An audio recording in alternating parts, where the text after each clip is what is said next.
Hello and welcome to Six Part. Today I'm gonna start a new series. What if Deku lost one for all and loved Momo? Part 1. If you enjoyed this video, please give it a big thumbs up, and to watch more videos like this, subscribe to my channel and turn that bell notification on so you never miss an upload. Now wasting no more time, let's begin. The sterile air of the hospital room was heavy with the pungent smell of antiseptic.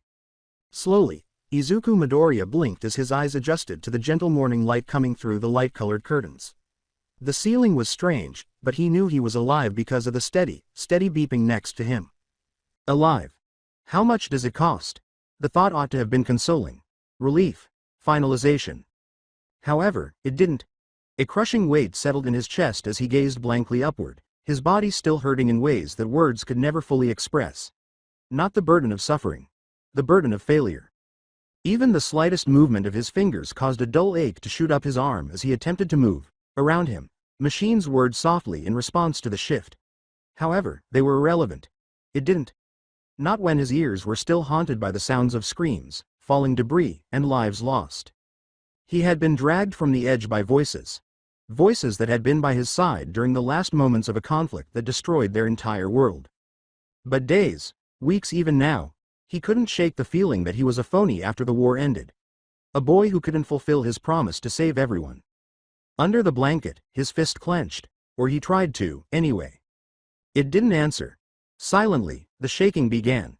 His lips first, followed by his jaw and shoulders. His breath caught as his chest constricted. He wasn't prepared. He was unable to. He was victorious. They had saved the world, but at what price? His voice broke like glass as he whispered, "I should have been stronger." In the final moments before the hatred left his eyes, he recalled Shigaraki, no, Tenko. Reaching for something, anything. A boy who has been twisted by pain and hatred. Izuku had made an unsuccessful attempt to contact a boy. And now? Lost. Like the cities they were unable to defend, they vanished. Like the people caught in the crossfire, they vanished. The last glimmer of the quirk that formerly characterized him has vanished. There was no more one for all.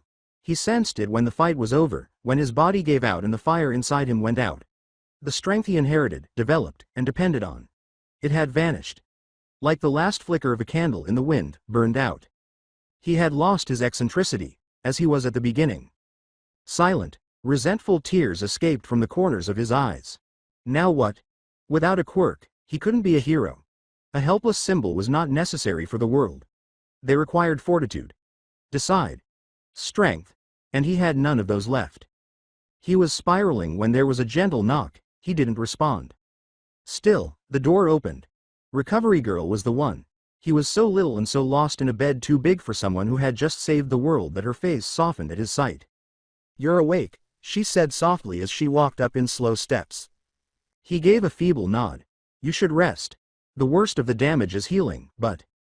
His voice was hoarse as he asked, "Why am I still here? Why didn't I die?" The elderly woman hesitated. Then she reached for his hand and sat down next to him instead of reprimanding him. "Because someone like you still has more to give," she said in a whisper, "even if you don't see it yet." Izuku averted his gaze. He sat in the quiet that night, staring at his quivering hand, long after the nurses had turned off the lights and left him alone once more. The hand that formerly possessed giant power. It felt so brittle now. Then he sensed it. A flicker. It might have been his imagination because it was so faint. He did, however, know one for all. Deep within him, he was aware of its warmth, pressure, and hum. And then he felt a spark ignite inside of him, like the first ember of a long-suppressed fire. His gaze expanded. Like a whisper in a storm, it was hardly perceptible, but... Not that one for all was really gone. It was dozing off. Faint. Yes, dimming. Not gone, though. In the ashes, a spark. His breath caught, and for the first time since the end of the war, he was crying out of hope rather than sadness. Every muscle and fiber in his body was screaming in agony as he lay there on the hospital bed. It was a duller, deeper pain, as if his whole being had been wrung out and stitched back together with shaking hands, rather than the sharp, explosive pain of battle. He was broken. Even more so, his soul. He kept thinking about the faces of the people who didn't make it, both heroes and civilians. The children who watched the skies fall with wide eyes in terror, the friends who had almost died standing next to him, the professional heroes who gave their all. It all replayed in his mind like a vicious cycle. Had I been quicker? If I had been more in control of OFA. If I had reached Shigaraki even a fraction of a second sooner. He shifted slightly, the pain in his ribs flared up again, and a little hiss came out of his lips. Under the sheets, his legs felt heavy and unresponsive, and his bandaged arms shook. He survived, but at what price? His thoughts strayed once more, returning to the last confrontation. To Tenko, Shigaraki. His body was monstrous, mangled, and twisted. However, Izuku saw him then. I actually saw him. Not the destructive ship. Not the all-for-one shaped monster. However, the boy who once sobbed in the wreckage of his house wished that someone had contacted him. Izuku arrived. For a split second, Tenko reached back. Then everything turned white, and there was no more one for all. Or so he believed. He sensed that dim flicker once more. There, under the agony. The fatigue. The guilt. His chest throbbed softly with a familiar, warm pulse. Enough to know, but not enough to use. It had not occurred to him. He muttered into the darkness, "Why? Why is it still here?" No response was found. Only the steady beep of the monitor next to him. The hospital lights hum. The eerie quiet of a world attempting to reconstruct itself beyond these walls. However, the spark persisted, flickering, faint, enduring. Another thing that accompanied it was a feeling of being observed. From within, not from the outside. As if he still had someone, no, something. Not a former user, not even a sound. Only a presence. His brow furrowed and his breathing slowed as his thoughts became more difficult to contain. His eyelids drooped, burdened by both emotion and exhaustion, though he wasn't sure if that was due to fatigue or something else. The hum followed. Izuku could barely hear it, like the faint static of a long-lost radio signal. Before his mind did, his heart knew. The world of vestiges. He wasn't sleeping, though, not just yet. The air around him, however, started to feel lighter. Odd. As though the intervals between heartbeats had gotten longer, time drifted by. The hospital dwindled. He gasped. Then. A great void. Dark. No, but there's a light in the distance. A spark. Similar to a dying star holding on to its last breath. Izuku's gaze expanded. His legs, which had been motionless moments before, now moved forward slowly and carefully. He couldn't tell if this was a hallucination, a dream, or something else. But the closer he came, the faster his heart beat. This was a place he knew. The space between users, one for all's center. However, it had never been this silent. No, Nana Shimura. Not even the first, nor Banjo, En, Hikage, or Daigoro. Just silence. That spark, too, it beat. Once. Twice. And then flitted, very dimly, into a human silhouette. In the dark, flickering like a candle, Izuku gasped for air. Who? He surveyed the vestige world's environs. Something was different, but the horizontless darkness and nebulous emptiness were still there, smaller. Not physically, not in any sense. However, he sensed it. He had a deep-seated feeling that this area, the world of One for All, was getting smaller. The vast world that had once contained generations' worth of wills felt empty, dim, by themselves. The silence was the first thing he noticed. Not only was it silent, but there was a spooky stillness that crept like icy mist into his skin. He would have previously heard whispers, voice echoes, and glimpses of presence behind the veil. The warmth of the users, supporting, observing, and providing guidance. Now, though, nothing. He slowly turned, looking around in the dark. Nana? Daigoro? First, anyone? No answer. Not a shadow. Across the emptiness, no familiar eyes met his. His chest grew constricted. His voice was hushed. Where are you? It didn't matter that he could have called louder. He was aware. They had vanished. Not merely dormant. Lost. They must have gone with the last act of the last war. When the distant flickering spark pulsed once more, he lowered his gaze with a sinking heart and drew his eyes back toward it. Now it was more light. Nearer. Its golden, warm light flickers softly, like a dying wick's flame clinging to its edge. Then, suddenly, it changed. It flared, and a shape started to form from its center. Human-like. Ethereal. Its form was unstable, its body composed of light, and it crackled with broken energy and ember trails. The breath caught in Izuku's throat. They were the ones. Not a single user. A composite face, no. However, something fresh. A creature composed of all their last desires, their last thoughts, their last breath, their last love, their last faith. One for All is personified in this way. Now it was in front of him, just a little higher than him, its edges fluttering in the wind like ripped parchment. Its eyes were glistening pools of memory that glistened like stars, and it had multiple voices when it spoke. There were a lot, layered, in harmony, each former wielder, speaking as a single, cohesive soul rather than in unison. Hello, Izuku Midoriya. His knees nearly buckled. He stepped forward unsteadily. You're. It gave one nod. A slow, methodical movement. Even though its shape was unstable, it exuded a serene, melancholy elegance.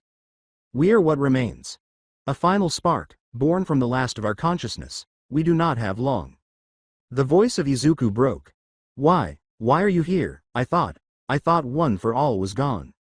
The figure flickered at the edges, gently tilting its head. It should have been. Our purpose was fulfilled. All for One has been defeated. The chain of successors has ended. But we couldn't leave. Not yet, not without giving you something. Izuku gazed, his eyes glassy and wide. The spark went on. You dreamed of being a hero, not because of power or glory, but because you couldn't stand seeing others in pain. Even when it broke your body, even when it cost you everything, you kept going. That selfless dream, we could not let it fade with us. Izuku's hands were shaking. You kept the embers alive, for me? The creature gave a nod. A farewell gift, our final act. It gazed up, at the blackness that no longer contained the others. We knew our time was over. But we asked ourselves, what about Izuku Midoriya, the hero named Deku? What of the boy who bore our and the burden of the world, who never turned away, who still has more to give? Izuku grabbed his chest and went to his knees, not in agony but in intense feeling. A whisper, I'm not worthy, he said. I couldn't save everyone. I couldn't save Tenko. I lost too much. In front of him, the figure knelt and extended a glowing hand. Over his heart, its fingers lingered. And yet you still mourn. You still care. That is what makes you worthy. The power is not what made you a hero. You made yourself one. At last its hand touched his chest, just above the pounding of his heart.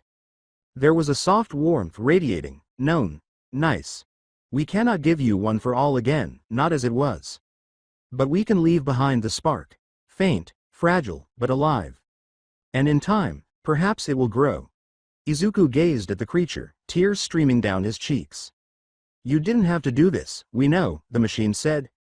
But we wanted to. The figure's surroundings started to lose light. Pieces of it fell away, floating like petals in the wind into the emptiness.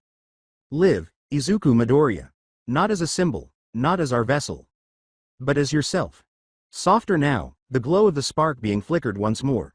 However, its voice became softer and more human as its presence faltered.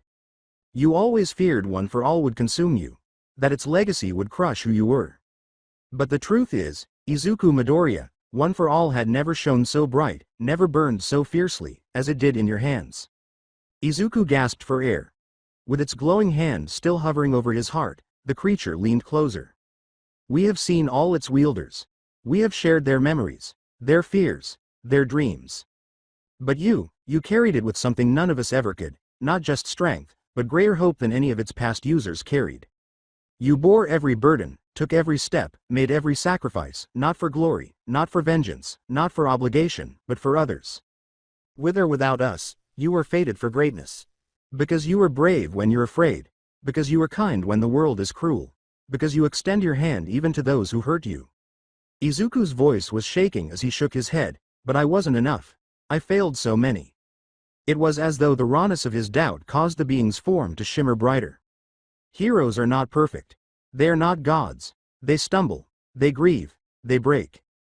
But they stand back up, and it laughed, you always do. Even when your bones shattered. Even when the world turned on you. Even when you stood alone. You stood. Izuku's tears were now hot and uncontrollable. The words, so full of belief and affirmation, were too much. He clenched his hands around the front of his shirt. He admitted, I don't know if I can keep going, to himself. Not without you, not without them.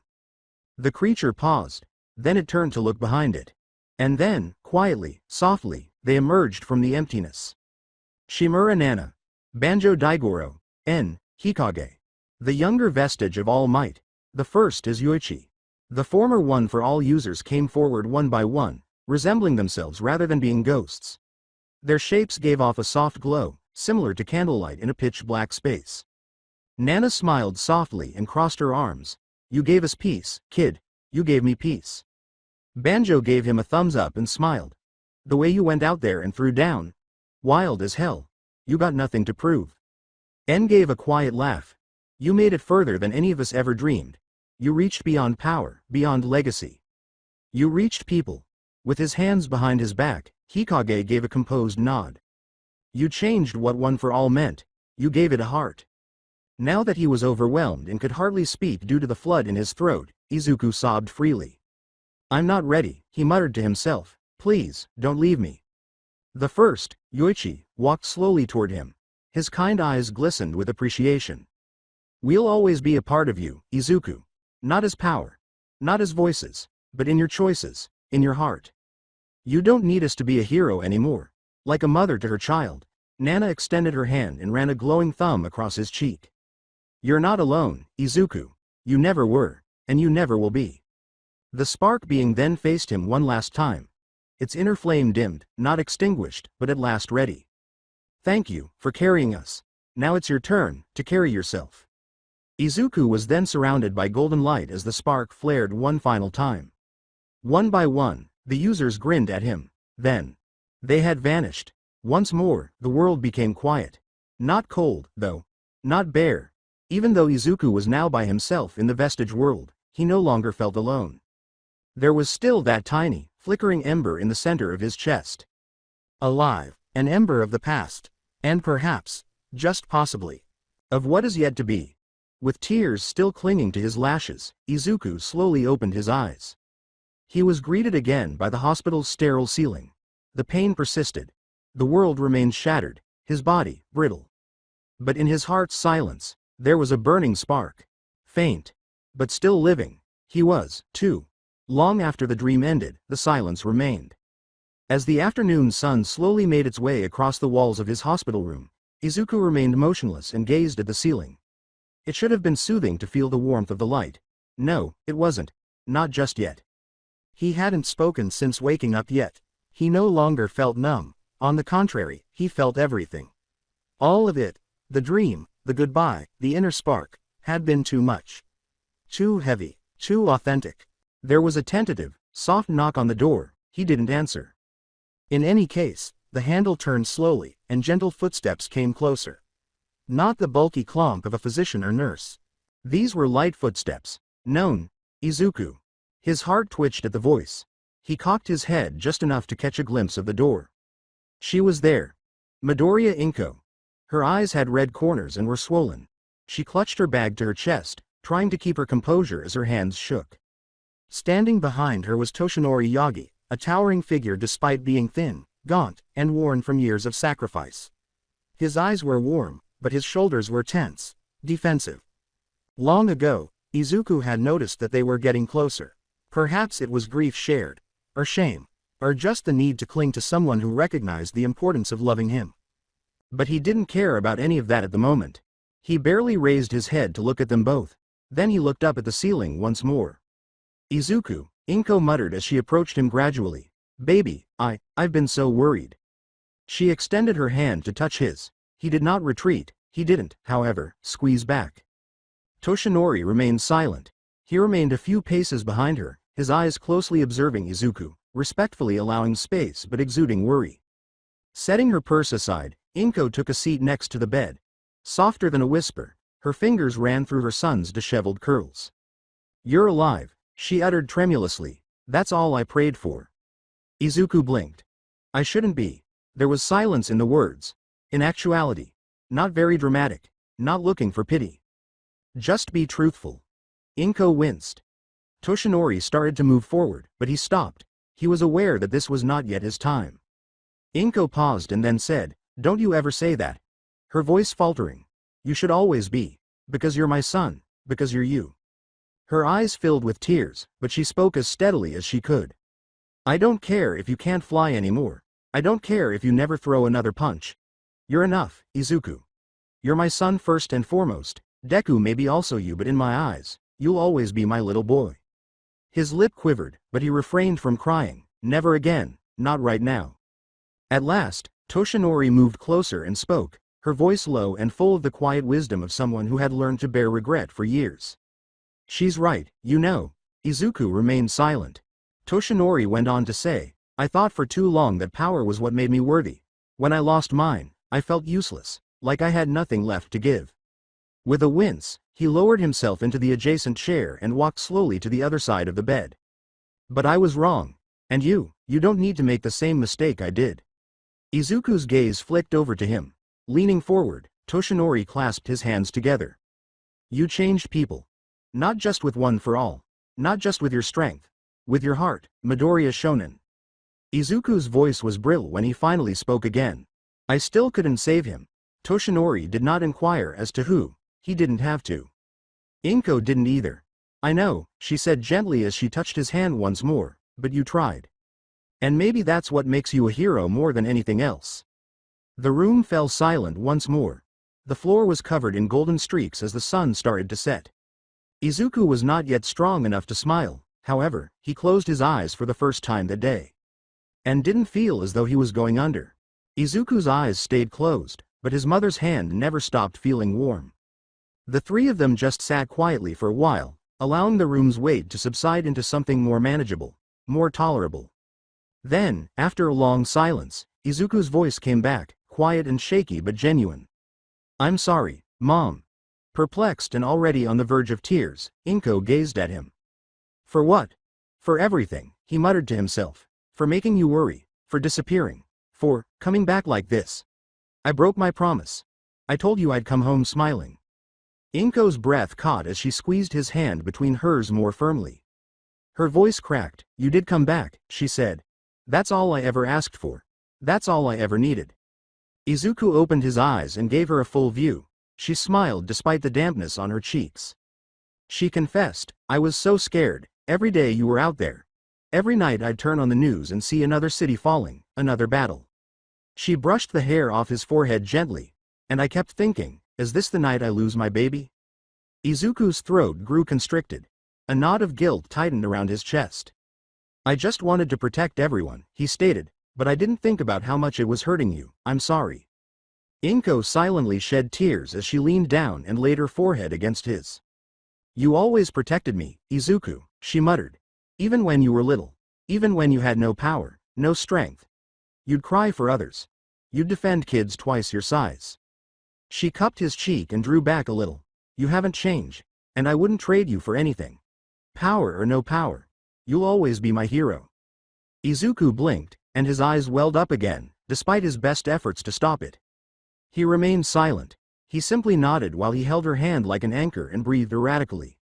With a sigh, Inko kissed his forehead. I'll go ask the nurse if you're allowed to eat yet, she said quietly as she got to her feet and wiped her eyes. You look like you could use something warm. Izuku, still overcome, gave a faint nod. After giving Toshinori a quick glance and a silent nod, she left, her figure vanishing behind the door with a soft click. There was now a heavier silence in the room. Toshinori remained silent for a moment. He sat across the bed and waited, carefully examining Izuku. His voice was heavier with something more solemn, and it was lower when he finally spoke. They're gone, aren't they? Izuku's eyes grew a little wider. He didn't inquire about Toshinori's meaning. Since he was aware. Leaning back in his chair, Toshinori gazed into the past with unfocused eyes. His words, I felt it in my chest, went on. Like something unhooked. Quieted. And, there was this moment, just after the war ended. He paused. I drifted off. Thought it was just exhaustion, but it wasn't sleep, not really. Izuku, breathing heavily, watched him. A nostalgic, almost melancholy smile flickered across Toshinori's lips. I was in that place too. The vestige world, only for a few seconds, but long enough to see. He gave Izuku a look, to see that they weren't there. Izuku gave a slow nod. They said goodbye. The smile on Toshinori's face wavered. I figured as much. When he closed his eyes, the former symbol of peace appeared older than ever before, weakened by memory rather than time. I thought it'd feel emptier, losing them, losing that connection. Gently, he put a hand over his chest, but now, I think it's not that they're gone. It's just that they're finally at peace. Izuku nodded, though his throat constricted once more. They left, a spark. Just a flicker. I don't know what it'll become, but it's still there. Toshinori opened his eyes and met his gaze. When he said, "Then that's enough, a flame doesn't need to roar to give light."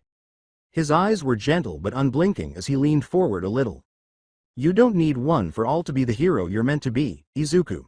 You never did. With his fingers slightly curled as though holding something delicate and invisible, Toshinori's hand stayed over his chest. His gaze remained fixed on Izuku's. "And if it's just a spark now," whispered he, "then all it needs is something to feed it. Something to believe in. Something to care for until it grows large and bright again." Startled by the tenderness in his mentor's voice, Izuku blinked. Leaning forward slightly, Toshinori's sunken features revealed a rare combination of warmth and wisdom. "You've seen it happen before, haven't you?" he replied. "A dying ember, nursed back to life with enough patience, enough love." He smiled, genuinely now. "You're good at that, Midoriya Shonen." Izuku's lips parted, but no words came. His heart ached from the weight of being noticed, not from actual pain. All Might went on to say, "You brought the best out of everyone who crossed your path, Bakugo, Todoroki, even me. You don't force people to change, you inspire them to." He tapped his own chest with 2 fingers and said, "And now, you'll have to inspire that spark too."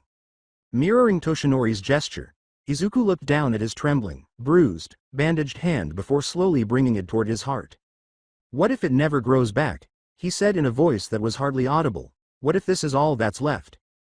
Toshinori looked at him with a look that was full of pride, pain, and years of belief. "Then you keep walking anyway." He smiled softly and said, "You let it light your path, no matter how faint. And one day, you'll look back and realize the fire never left you. Not really." Not the quirk, but something stirred in Izuku's chest. Not authority, however, something older. Something more pure. A silent power. The same strength that existed long before he was discovered by One for All. "Okay," he blurted. Firm and steady, Toshinori's hand reached over the bed and clasped his shoulder. "You don't need to rush," he suggested.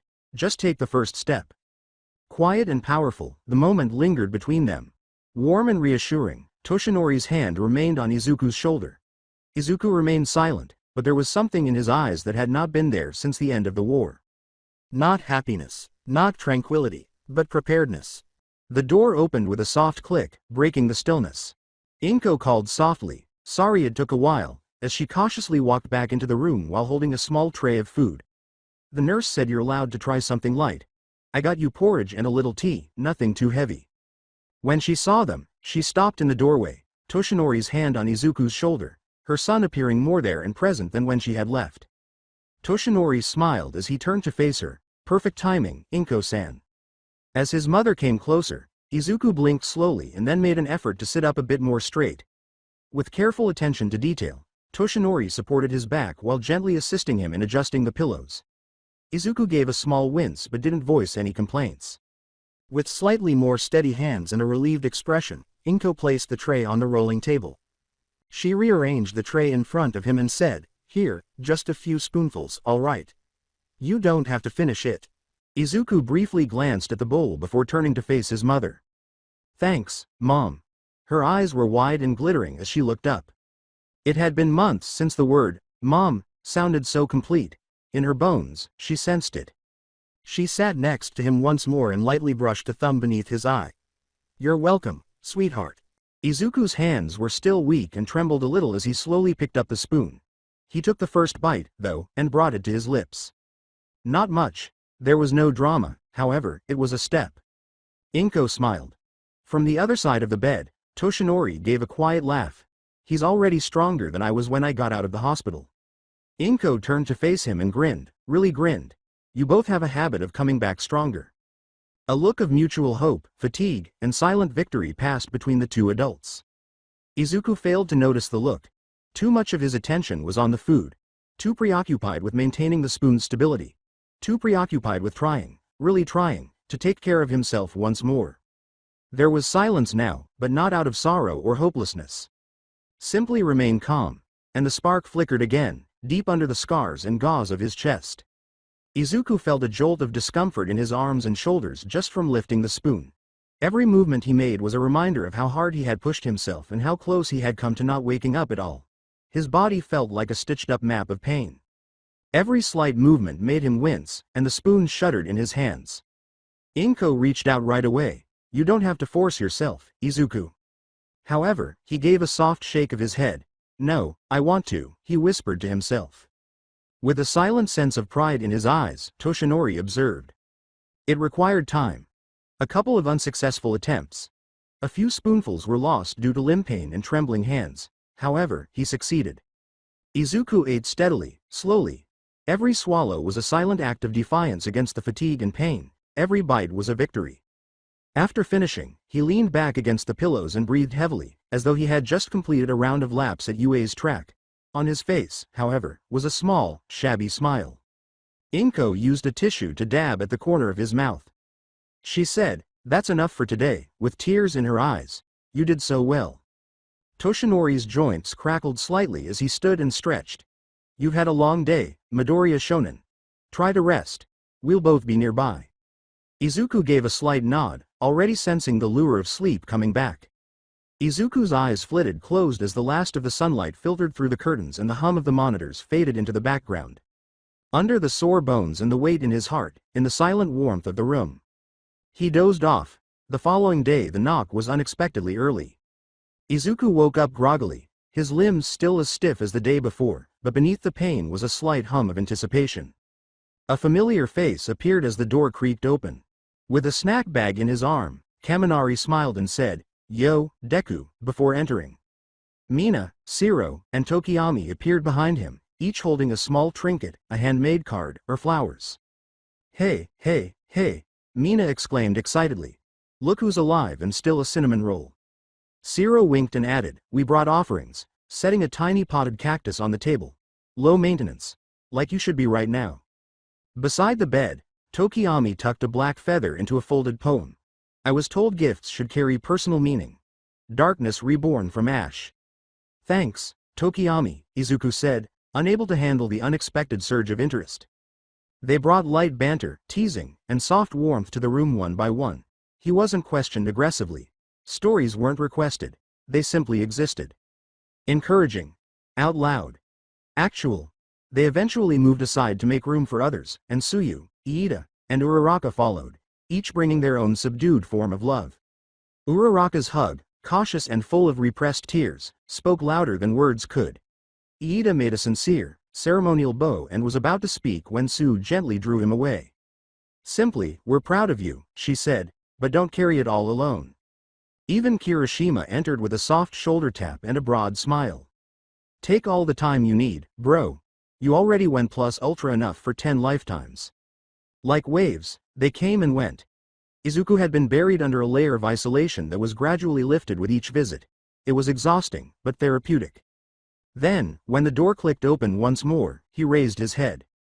There she was. Yaoyorozu Momo. Her hair was pulled back in a loose braid. She was elegant and composed. In her arms she held a thermal container and a small hardcover notebook. As soon as their eyes locked, her expression softened. "Izuku."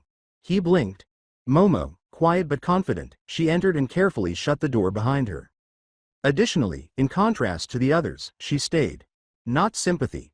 Not remorse, however, something far more human. Known. And it tugged at a recollection. A moment he had not considered for a long time. Flashback. Following the sports festival in the first year. Now the stadium was nearly deserted. The people had scattered.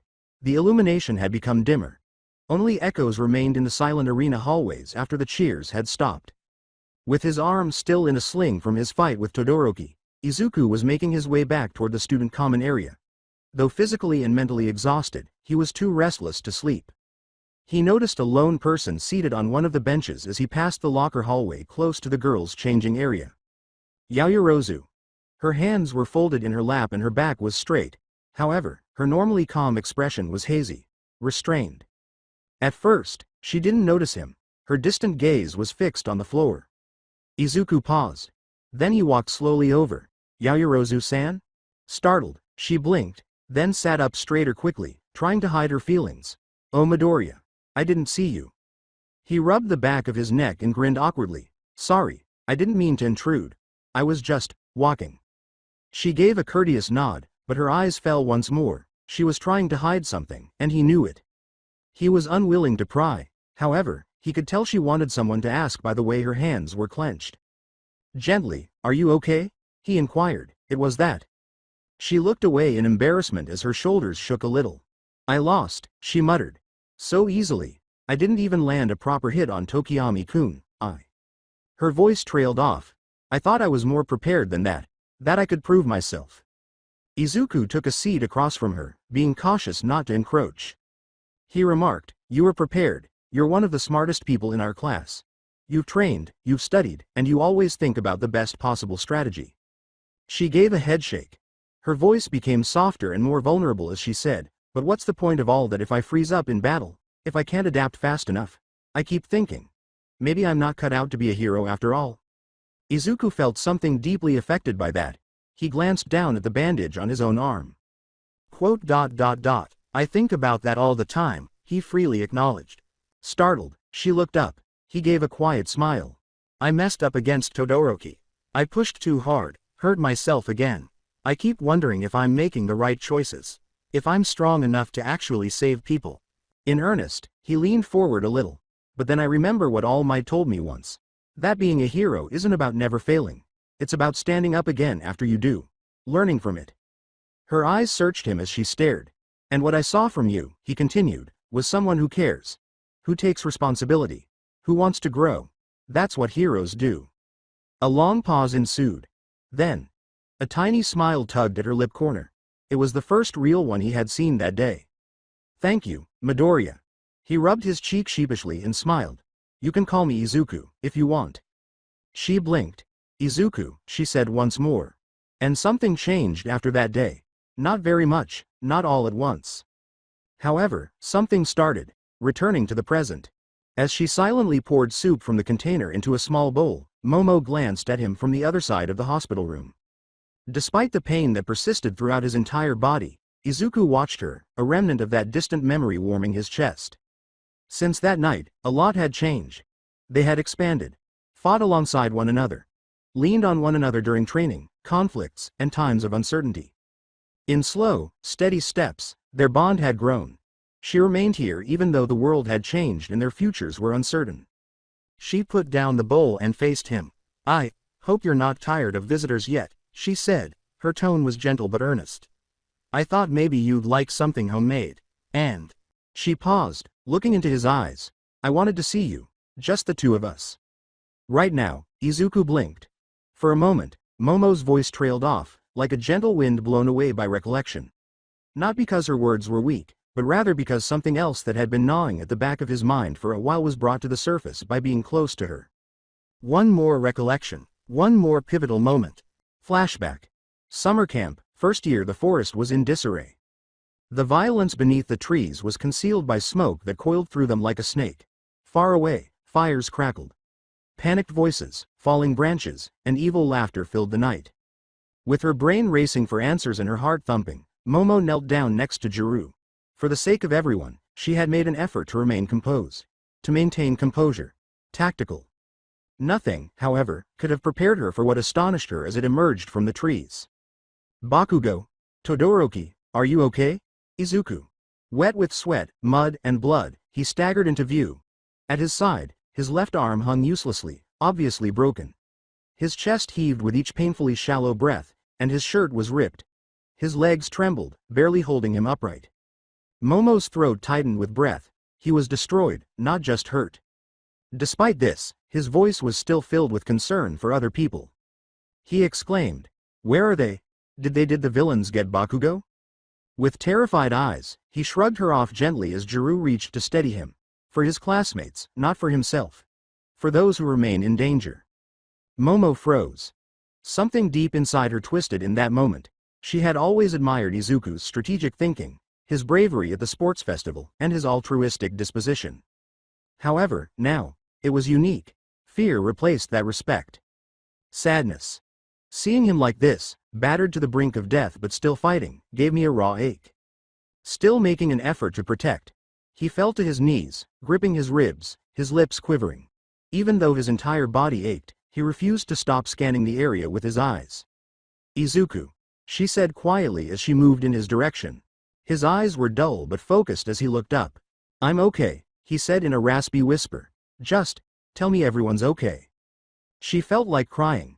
He wasn't feeling well, he was barely able to stand. He was still unaware of how close he was to passing out, and his body was swollen and bleeding. He was a hero of that sort. She was also frightened. Not due to his carelessness, because he threw himself into it without hesitation. And if that burden wasn't carried by someone, one day, he would burn himself out. Her hand hovered over his shoulder, too soft to hurt, but close enough for him to feel her there as she knelt next to him. "Thank you," she said in a tremulous voice. "You saved someone again, didn't you?" He didn't respond, but all she needed to know was that he smiled faintly. Returning to the present as Momo finished setting the tray next to his bed, a heavy silence fell between them. Izuku, the memory still vivid in his mind, blinked slowly. His heart hurt not only from the injuries but also from recalling how far they had come, how near they had come. With her back straight and eyes softer than he had ever seen them, Momo sat down next to him in silence. She also remained silent for a while, because sometimes presence was more powerful than words. The soft morning light filled the quiet room. Though not as sorrowful as it had been the day before, the air was warmer now. There was a silence that demanded candor. Izuku's hands continued to shake slightly as he gazed down at the bowl of soup Momo had made. He had yet to touch it. He desired to, however, he was still held by something behind his chest. He looked at her. Calm and steady, she sat a few inches from the bed with her fingers folded over her knees. However, when their gazes locked, she lost a little of her composure. "I was scared." Her voice was so quiet that it was barely audible. Izuku blinked. Momo looked down, embarrassed by her tone's tremor. "During the final war. I never said it aloud. Not once. Not even to the others." Her lips quivered as she tightened her hand clasp. "I kept telling myself that I had to be strong. That I had to be useful. That if I let myself falter, even for a moment, someone would get hurt." Her eyes were still downcast as she took a shaky breath. She trailed off, her voice now trembling, "But every time you went ahead, every time you were on the front lines, I was terrified I wouldn't see you again." Her words' vulnerability caught Izuku off guard, and her eyes widened. She hurriedly added, "And not just because you were important to the mission," before pausing, her breath caught. "Because you were important. To me." The silence came back, louder than before. Izuku parted his lips, but the words refused to escape. His throat constricted. Momo didn't hold off until he answered, "Not just yet." She uttered the words, "I remembered the sports festival," quietly. "When you found me, when you said the things I didn't know I needed to hear. How you noticed what I couldn't say out loud." Now she looked him in the eyes, her gaze steady in spite of the pain. "That night during the summer camp too. When you came out of the woods covered in blood but still asking about Bakugo. You were barely standing, Izuku. And still, you put everyone else first." Her hand briefly hovered before softly resting on the side of his bed close without making contact with his own. She remarked, "I admired you, but it hurt too, seeing how much of yourself you were willing to give away." At last, she gave a genuine, if tired, smile. I didn't want you to disappear." Izuku trembled his breath. He was at a loss for words. He wasn't accustomed to hearing such remarks. Not in this manner. Not quite so bluntly. Not with such earnestness. However, what she said, they ignited something within him. Not a fire, not a takeback of authority. However, connection, and optimism. He whispered, "I'm sorry I made you worry, at the end. I didn't mean to. I didn't want anyone else to get hurt." Gently, "I know," she said. After that they sat quietly. Not a clumsy one, but a healing, communal kind. For the first time in a long time, Izuku felt that perhaps he wasn't the only one who gave. And that perhaps someone was at last ready to return the favor. Izuku kept a close eye on her. Their quiet was not icy, but heavy, as if there were more things in the air than either of them could possibly contain. When she did speak, it was in a softer tone than before. "Do you remember Kamino?" Izuku blinked. "Kamino?" Her gaze remained fixed on the ground. "When we found out that the tracker I planted had actually worked. That one of the Nomus was carrying it."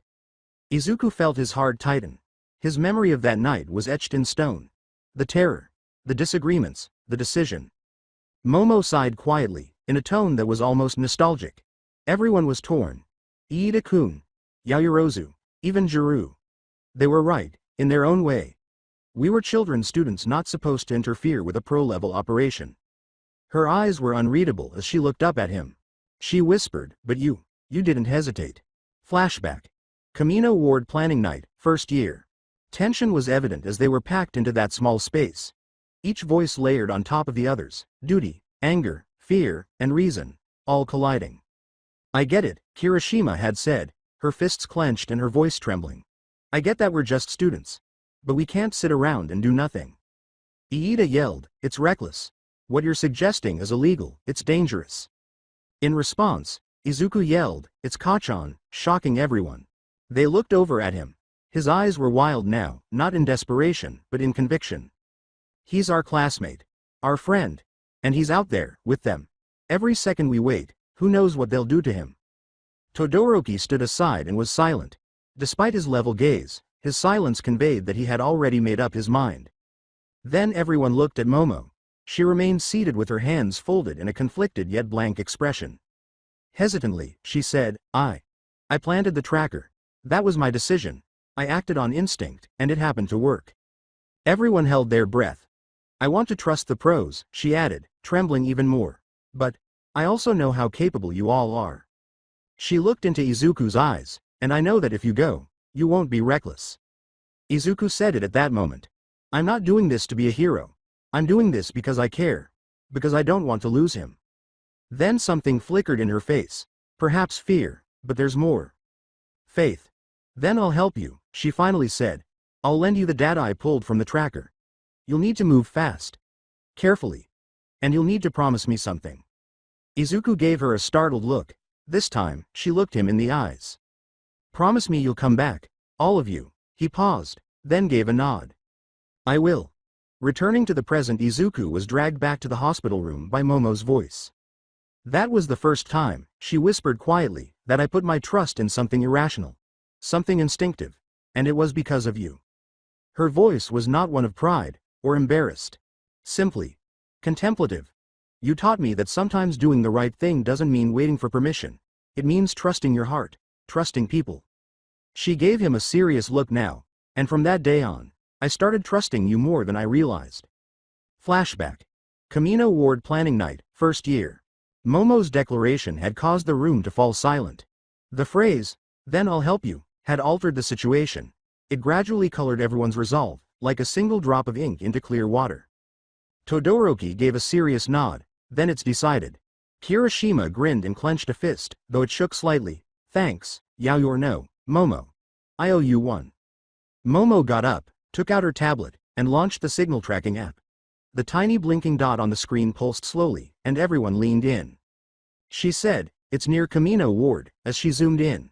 Not a lot of activity nearby. Industrial area.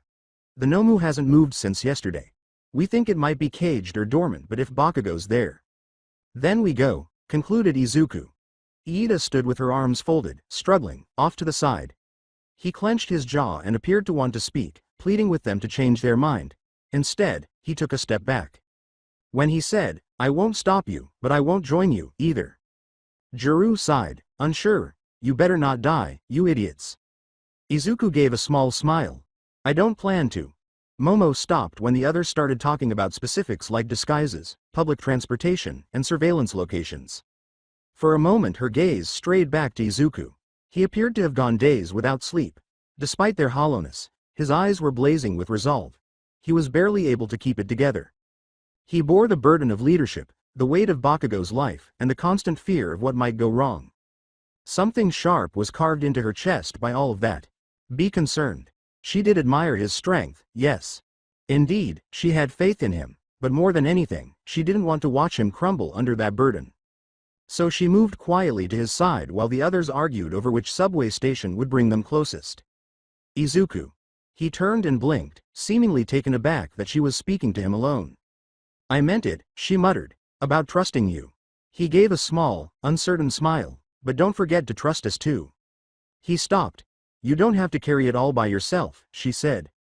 Between them hung the words, serious, gentle. He opened his mouth a little, surprised. He had no response for once. Eyes softer than they had been all night, just a slight nod. Even then, they were able to understand one another. Not with lengthy speeches or ostentatious displays. But by being there, their planning was complete. They packed the disguises. Todoroki stood close to the window, staring at the horizon while Kirishima packed a scarf and hoodie into his bag. The sun had just started to rise, illuminating the gray morning sky with a gentle orange hue. With her back straight, Momo sat sideways, but her mind weren't. She was constantly fumbling with her coat's zipper, couldn't take my eyes off of Izuku. Mumbling something about potential entry points into the building near the tracker, he was hunched over his phone, verifying the coordinates she had given him. He continued coughing into his elbow when he believed no one was watching, and his hands trembled every few seconds. However, she was. Uncomfortably, her heart pounded in her chest. He was still not fully recovered from the altercation with Muscular. Beneath the sleeves, his arms were bruised. He still has stiff legs. His movements had a hollowness to them, as if he were using his willpower to make his body comply.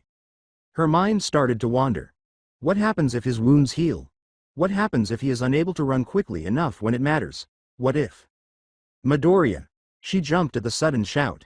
Now, Iida was standing across from Izuku, trembling and clutching his fists at his sides. You were planning to go even without our approval, weren't you? Startled, Izuku looked up. I just, wham. Izuku was hit across the cheek by Iida's fist, and Momo let out a quiet gasp. It was not intended to cause pain, however, just the sound reverberated like thunder. Izuku's head gave a little sideways snap. He did not strike back, didn't recoil, he simply accepted it. You reckless, idiotic, Iida snarled, her voice emotion-filled. Do you even care what happens to you? Momo gasped in surprise. Her feet wouldn't move, but she wanted to step in and say something. Because in the back of your mind, she had the same question. Izuku, do you really care about yourself? Your body has already been broken once. You're already struggling with broken bones and torn muscles. And now you're here, dragging oneself into another conflict. Due to another person, she gripped her coat more tightly. Iida trembled and dropped her voice. We've already lost too much. You don't get to throw yourself away just because you think it's your responsibility. Izuku looked up at last. He had a red cheek. His eyes, however, were serene. I'm not trying to be reckless, he replied, but I couldn't live with myself if I didn't try. That was the end of it. Those straightforward words. Nothing hurts more than them, since Momo was able to recognize the truth in them. He had no intention of being honorable, or dramatic, or courageous. He was simply sincere, infuriatingly, obstinately honest. Then Todoroki intervened, putting a firm hand on Iida's shoulder. Silently, that's enough, he said. Iida stepped back and let out a sharp exhale through his nose. Fine. If you're going, then I'm coming too. Someone has to make sure you don't destroy yourself. Izuku nodded appreciatively despite his startled expression. And the team proceeded with their strategy. However, Momo remained motionless for an additional moment. She still felt the fire burning in her chest. Not rage, not even fear. But the indescribable pain of seeing someone she loved bear everything, including his own suffering, without ever seeking assistance. After closing her eyes for a moment, she got up to follow. She was powerless to keep him safe from himself. She could, however, stand next to him. Flashback. Just before infiltration in Kamino Ward. Pro-heroes had already begun to move far below, oblivious to the 6 students who were waiting and watching. Izuku narrowed his eyes and looked around. His hands gripped the ledge too tightly, and his breaths were shallow. He was being pushed past his weariness by the adrenaline. Too far away. Momo saw. She did it every time. As Kirishima adjusted his disguise and Todoroki laid out a simple maneuver, the others were whispering to one another. Iida continued to watch Izuku like a hawk, silent and tense. However, Momo gradually moved away from the group. Then she started talking, her voice barely audible to him. Midoriya. Can I talk to you for a moment? Startled, he glanced over, but he nodded and backed away from the ledge a few paces. Her long hair was pulled back by the rooftop breeze as she turned to face him, her eyes sparkling in the moonlight. There was a pause in the atmosphere. She had the opportunity to tell him everything. How she was afraid of his pain. How she had been thinking about the wounds he concealed all the time. Her heart twisted in knots every time he did this, pushing himself past the breaking point. Rather gently, you're shaking, she said. He blinked. Oh, yeah, sorry, nerves, I guess. Her voice had softened. You're not fooling anyone, you know, she said. Your injuries, they're worse than you've let on. His jaw tightened as he averted his gaze. I can handle it. She was more hurt than she anticipated by that automatic, simple response. You shouldn't have to, she wanted to say. However, she was unable to. Not right now. Not when they were only a few minutes away from putting themselves in danger. So she stared at him for a while. Then, slowly, he reached up and gently adjusted his scarf. Something tiny, something human. She stated, I'm trusting you, in a steady voice, but that means you need to trust me too. They looked at each other, and 1,000 unspoken words flowed between them in that moment of silence. He gave a nod. I do. With her hand still feeling warm next to his collar, she took a step back. The moment came and went in an instant. Todoroki gave them a call. We're moving in. Momo walked away to join the others, but as she did so, she experienced the same chest pain once more. Don't be afraid. Not quite affection, but something that is perilously near both. Today's situation. Hospital room. As Momo's memory faded, the sterile white walls of a hospital room and the faint warmth of daylight filtering in through the curtains replaced the rooftop under the moonlight. Momo had been holding on to the material of her skirt without realizing it. I still remember that night, she muttered. Izuku gave her a look. This is Kamino, she explained. You were shaking then, too. His throat tightened with breath. You remember that? She offered a faint, soft smile. I remember everything about that night. The way your hands wouldn't stop trembling. How you looked like you'd collapse at any moment. But you still said you were fine, still moved forward. Izuku cast a shamed glance down. I didn't want anyone to worry. She faltered, but we did, Izuku. I did. I still do. Surprised at how raw her tone had become, he looked up again. I watched you destroy yourself for the sake of others. Again. And every time, I asked myself if this would be the last, she continued. Would this be the last time you stood up with that same fire in your eyes? Would this be the day you couldn't come back? Her hands, which were now resting in her lap, were also shaking.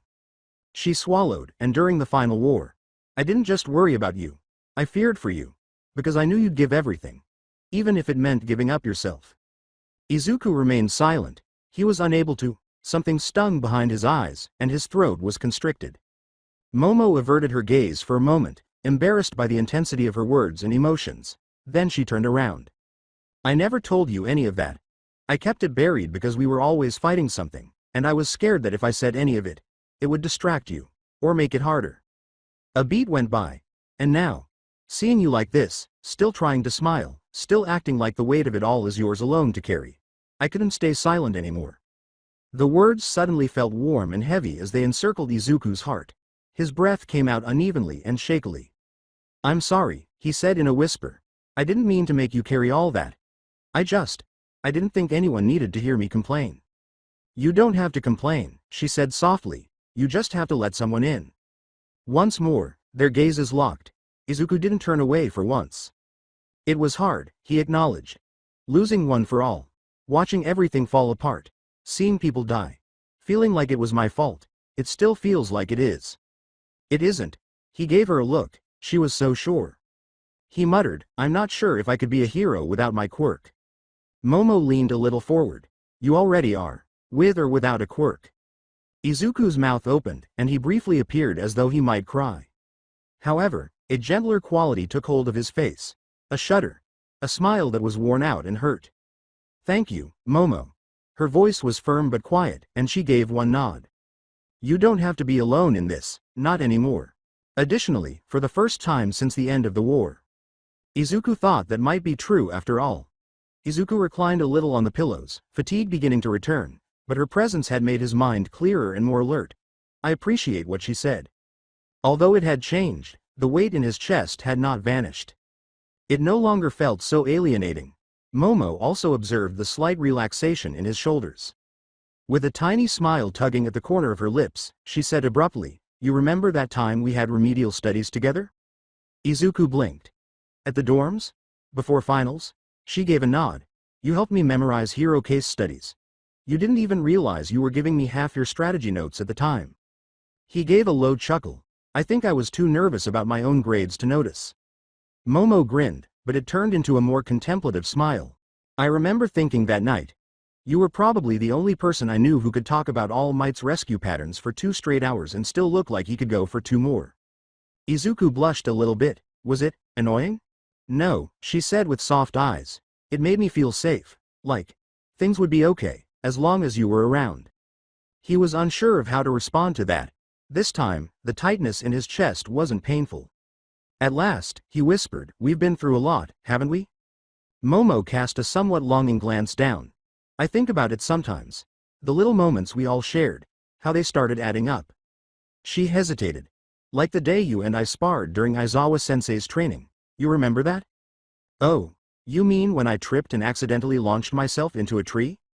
That one, she uttered, now chuckling quietly. Izuku gave him a sheepish smile and rubbed his neck. I didn't think you'd ever want to partner with me after that.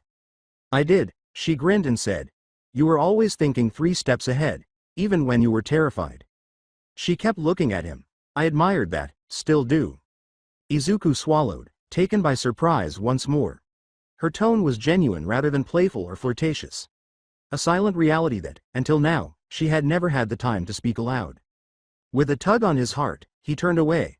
I think I leaned on you more than I realized too, he said. You were always calm. Steady. Even when things went wrong. Like when we had to hold the line during that evacuation drill. Startled, Momo blinked. You remember that? You didn't even flinch. She gave a small smile. I flinched inside. Izuku laughed. I didn't notice. They both fell silent for a while. There was the faint beep of the hospital in the background. Footsteps in the hallway. However, there was a full, not empty, silence between them. As if the past were gradually resolving itself between them. Not romantic, not just yet, but expanding. Something that isn't said. Known.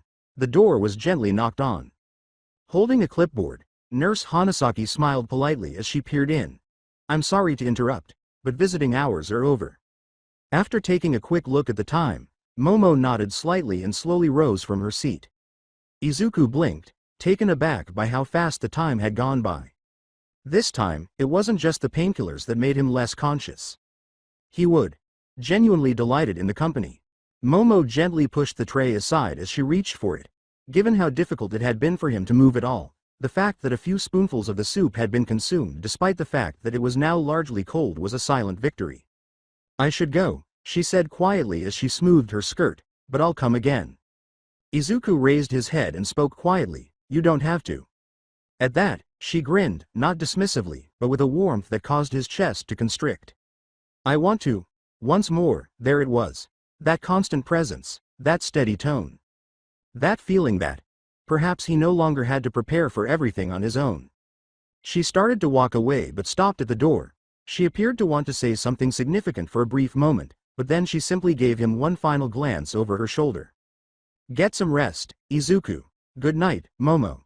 Behind her, the door clicked softly, and for the first time since that hospital bed when I woke up, Izuku did not feel completely devoid. Simply exhausted. But not by themselves. As Momo left the room, her mind racing despite her composed demeanor, the hallway lights outside hummed softly. It had not been the night she had anticipated. Her intention was to check in. To greet. To provide assistance, nothing more. However, what she discovered in that room, in his eyes and words, reminded her of the original reason she was attracted to him. Not due to his strength, but because he still cared, even now, after everything. And perhaps, just possibly, and she did, the following morning. It was the gentle rustle of sheets that roused Izuku. Warmer now, the sunlight spilled across the white, sterile walls from the windows, soft and golden. There was something lighter in the air, but his body still hurt deeply and persistently, making it difficult to breathe. Something. Distinct. His eyes adjusted and he blinked drowsily. Then, Deku. He was almost startled by the small but bright voice. He writhed as he slowly turned his head, and noticed Aries standing in the doorway with her small hands tightly gripping the strap of her small purse. Her eyes were sparkling and wide with bright red. And beside her, Koda. His arms were crossed, and he had that typical sulky expression, but his eyes were betraying him. They were shiny and a bit too wet. With one hand on each shoulder, Aizawa stood behind them both. Once, he gave Izuku a silent nod to ask if everything was all right. Izuku grinned, exhausted but sincere. Yeah, let them in. Eri hurried forward and cautiously hopped onto the chair next to his bed as soon as he finished speaking. Why, you're awake. I was so scared. You didn't answer when they called your name on the TV. Izuku gently and slowly extended her hand and covered hers. I'm okay now, Eri. I promise. Her bottom lip quivered. They said you lost your power. Izuku hesitated. He looked at Aizawa, who nodded slightly. She is aware. He turned to face her again and smiled as softly as he could. I did. But, it's all right. I still have what matters. Eri's head cocked. Like what? Izuku gave her hand a light squeeze. You. With a silent squeak, she gave his arm a gentle embrace after blinking. She whispered, don't scare me like that again. I'll try not to, he said with a quiet laugh. At last, Kota moved forward and stood rigidly next to the bed. Despite his obvious attempt to appear calm, his fists were clenched tightly at his sides. He mumbled, you're an idiot. Izuku turned and grinned weakly at him. Good morning to you too, Kota. You almost died. You looked like a corpse on the news. Gran Torino said your heart stopped. Eri let out a gasp. It did? Izuku gave a small grimace. Just for a second. Kota muttered something under his breath and turned away. Izuku's head cocked. What was that? Don't do that again. You're not allowed to die, okay? You're my stupid hero, Kota yelled, his face flushed. There was silence in the room. Shocked, Eri looked up. Izuku gazed at him with wide eyes. Kota stared at the floor, his face burning. I mean, he whispered, just, whatever. Izuku grinned. Not your typical one. One that is softer. Shaky and sentimental. He said, okay, in a thick voice, I promise. They lingered for some time. Kota awkwardly reported that he had assisted in band-aiding someone during a first-aid drill, but he insisted that he didn't cry. Eri also shared with him her most recent drawing of the dorm cats. Additionally, as they conversed, Eri laughed, and Kota gradually leaned against the bed's foot. Izuku sensed it once more. No one size fits all. Not the weight of being the peace symbol, just something tangible. A glimmer of warmth. Family. A soft knock on the door was heard. Slowly, it opened, and a well-known person, Inko Midoriya, with a bento box in both hands and a soft green cardigan, stepped in. She said softly, good morning, sweetheart, with a tired but warm smile. Izuku blinked. Mom? She said, I thought I'd stop by before lunch rush, as she cautiously entered. You were already asleep again when we left last night, so I figured you might be feeling a little better by now. His gaze grew softer. Yeah, a bit, still hurts though. I can imagine, she said softly as she placed the food on the table close by. Then her eyes brightened as she saw the tiny bodies already present in the room. Oh, Eri-chan. Kota-kun. Eri smiled as she turned. Miss Inko.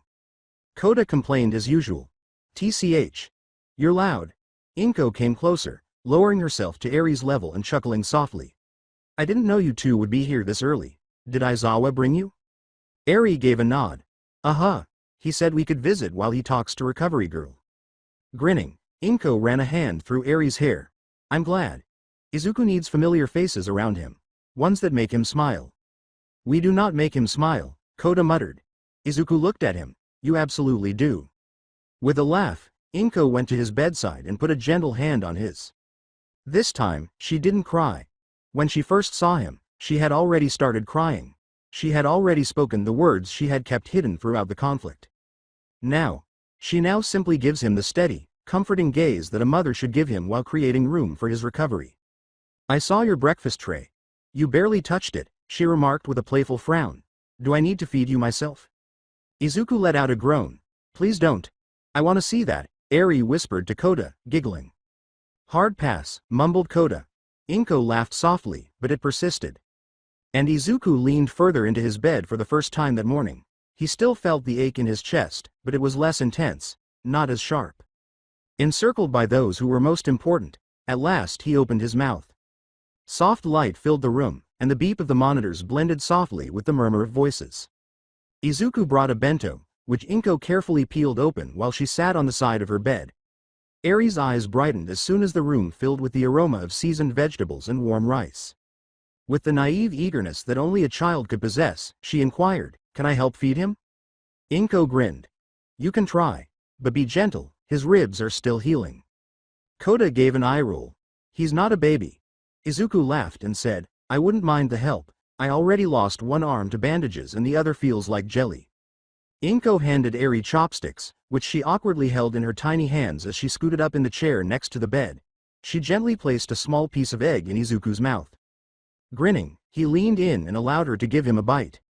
His words were, thank you, following his chewing. That was perfect. Eri smiled, pleased with herself. Koda's arms were crossed. I helped Aizawa pack up supplies last week. Inko gave a blink. Oh, yeah. He was helping evacuees in the old shelters. I sorted medicine and carried food crates. Izuku gave him a smile. See? Told you you'd make a good sidekick. Koda said, I'm not a sidekick, with a sigh. As she observed their speech patterns, Inko simply grinned and felt her heart softly grow. She had never thought her son would regain this energy after the war. Kids in his immediate vicinity. I'm laughing, sharing, existing. Izuku wasn't merely getting better, he was reliving the experience of being human. Following some more conversation and persuading her obstinate son to eat, Inko got up and gave Eri and Koda gentle back pats. Come on, you two. Let's give Izuku some time to rest before lunch. Eri raised her head, worried, but he just woke up. Inko said mockingly sternly, and if we stay too long, he'll pretend he's fine when he's not, which caused Izuku to recoil in guilt. Koda reached for his hat. We'll be back, of course, Izuku said with a gentle smile.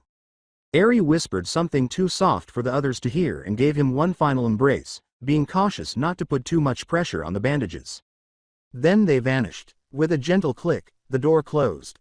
Later on in the day then, for the first time since the dawn of the new day, Izuku was by himself. Slowly the silence pressed in. Don't laugh. Not a voice. Only the steady tick of the clock above the door and the soft hum of machinery.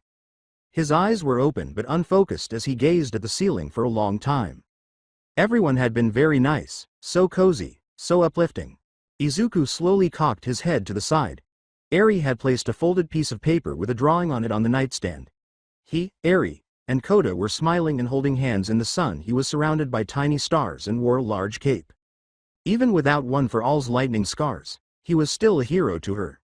He took a deep swallow. Perhaps that was sufficient. Perhaps not. He was unaware at the time, however, for the time being. He shut his eyes, and gave himself permission to relax. First physical therapy session in the hospital room. There were no explosions, alarms, or calls to battle the following day. Just the familiar beep of machines silently guarding his shattered body and the sunlight slipping in through the curtain slits. Izuku opened his eyes, and he was already aware that today would be painful, deep within his bones and muscles. Midoriya-san. The voice was clear but gentle. At the foot of his bed was a woman with a folded wheelchair next to her and a clipboard under one arm. Sakamoto was written on her name tag. Specialist in physical therapy. Her words were, we'll take it slow, but I'll be honest, it'll be painful. Long, grueling, and slow. He took a big swallow. I'm ready, he declared that. He wasn't. The initial assignment, taking a seat. His muscles spasmed violently, and he clenched his jaw. Every fiber in his back seemed to have been scraped raw, and his ribs seemed to be grinding against one another. He had never given much thought to the weight of his own upper body, but now it was a mountain he could hardly move. He was already sweating profusely and his fingers were twitching wildly from the strain by the time he was able to sit up straight. His breath was uneven and sharp. Standing comes next. As soon as he put weight on his legs, they began to shake. Not because the ground moved, but rather because he moved, the ground felt shaky beneath him. He lost his equilibrium, his muscles gave a shriek. And Sakamoto caught him just before he fell halfway to the chair. I'm fine, Izuku said in a tight voice. Gently, you're not, she said. But that's okay. In some ways, that was worse. 10 steps took 27 minutes to complete. His body felt like it had been ripped apart once more by the time he went back to sleep, but in a different way. More truthful. He had no quirks to propel him on. No adrenaline, no fallback. Only suffering. As well as him. He was quiet again, back under the sheets. Keep your eyes open. Exhaustion makes the face slick and pale. He was barely able to grip the blanket's edge with his fingers. Once powerful enough to wield generations worth of power, his arms were now limp, useless. However, when the therapist's door shut and the room fell silent again, somewhere deep within him, a pulse of warmth was present. Faint. Nearly undetectable. Similar to a candle's final flicker before it goes out, or catches. He was unaware of it. He was too tired. He was too preoccupied with the burden of his own body and the sorrow that hung like a bruise beneath his ribs. However, something remained. The echoes of the past used to speak from the pit of his chest. There was still a spark, and even though Izuku thought he was at the end of his rope, they still hadn't sent out one for all. Day 3 in the hospital rehabilitation wing. 3 days. It took him that long to be able to stand without going black. He was still unsteady on his feet. His muscles continued to roar, and for some reason he was unable to identify. Every session felt like punishment. However, he stood alone, even if only for a brief moment. The sterile wash of overhead lights illuminated the clinical, narrow hallway. His new battleground was the wall's handrails. Every grip, forward shuffle, and breath through gritted teeth creates a new scar that can only be made by effort. With a left leg forward, Sakamoto encouraged him. There you go. Good. Sweat was streaming down Izuku's face. He wore his bangs on his forehead. He didn't answer. He was unable to. His jaw felt like it might break from the tightness of his clenching. A moment came when he tripped. With his forehead resting against the cool metal, he struck the rail with a dull clang as his knee gave way just enough. He let out a gasp. A sharp pain shot through his side. He did not weep. He didn't yell. He did, however, breathe, shallow and ragged, once more, and once more. He saw nothing behind his closed eyes. Not a star. No lightning. No phantom wind from a mountain-shattering quirk. Nothing but darkness. However, in the dark, a hint of warmth. Not authority. Not power. Not enough to straighten his back or raise his legs. But there it was. A silent presence curled in the hollow of his chest like an ember. I'm still here, still alive, still yours. He didn't realize it completely. Not intentionally, however, his fingers twitched in a different way for a brief moment. From resolve, not pain. His eyes opened, and moved forward one more step.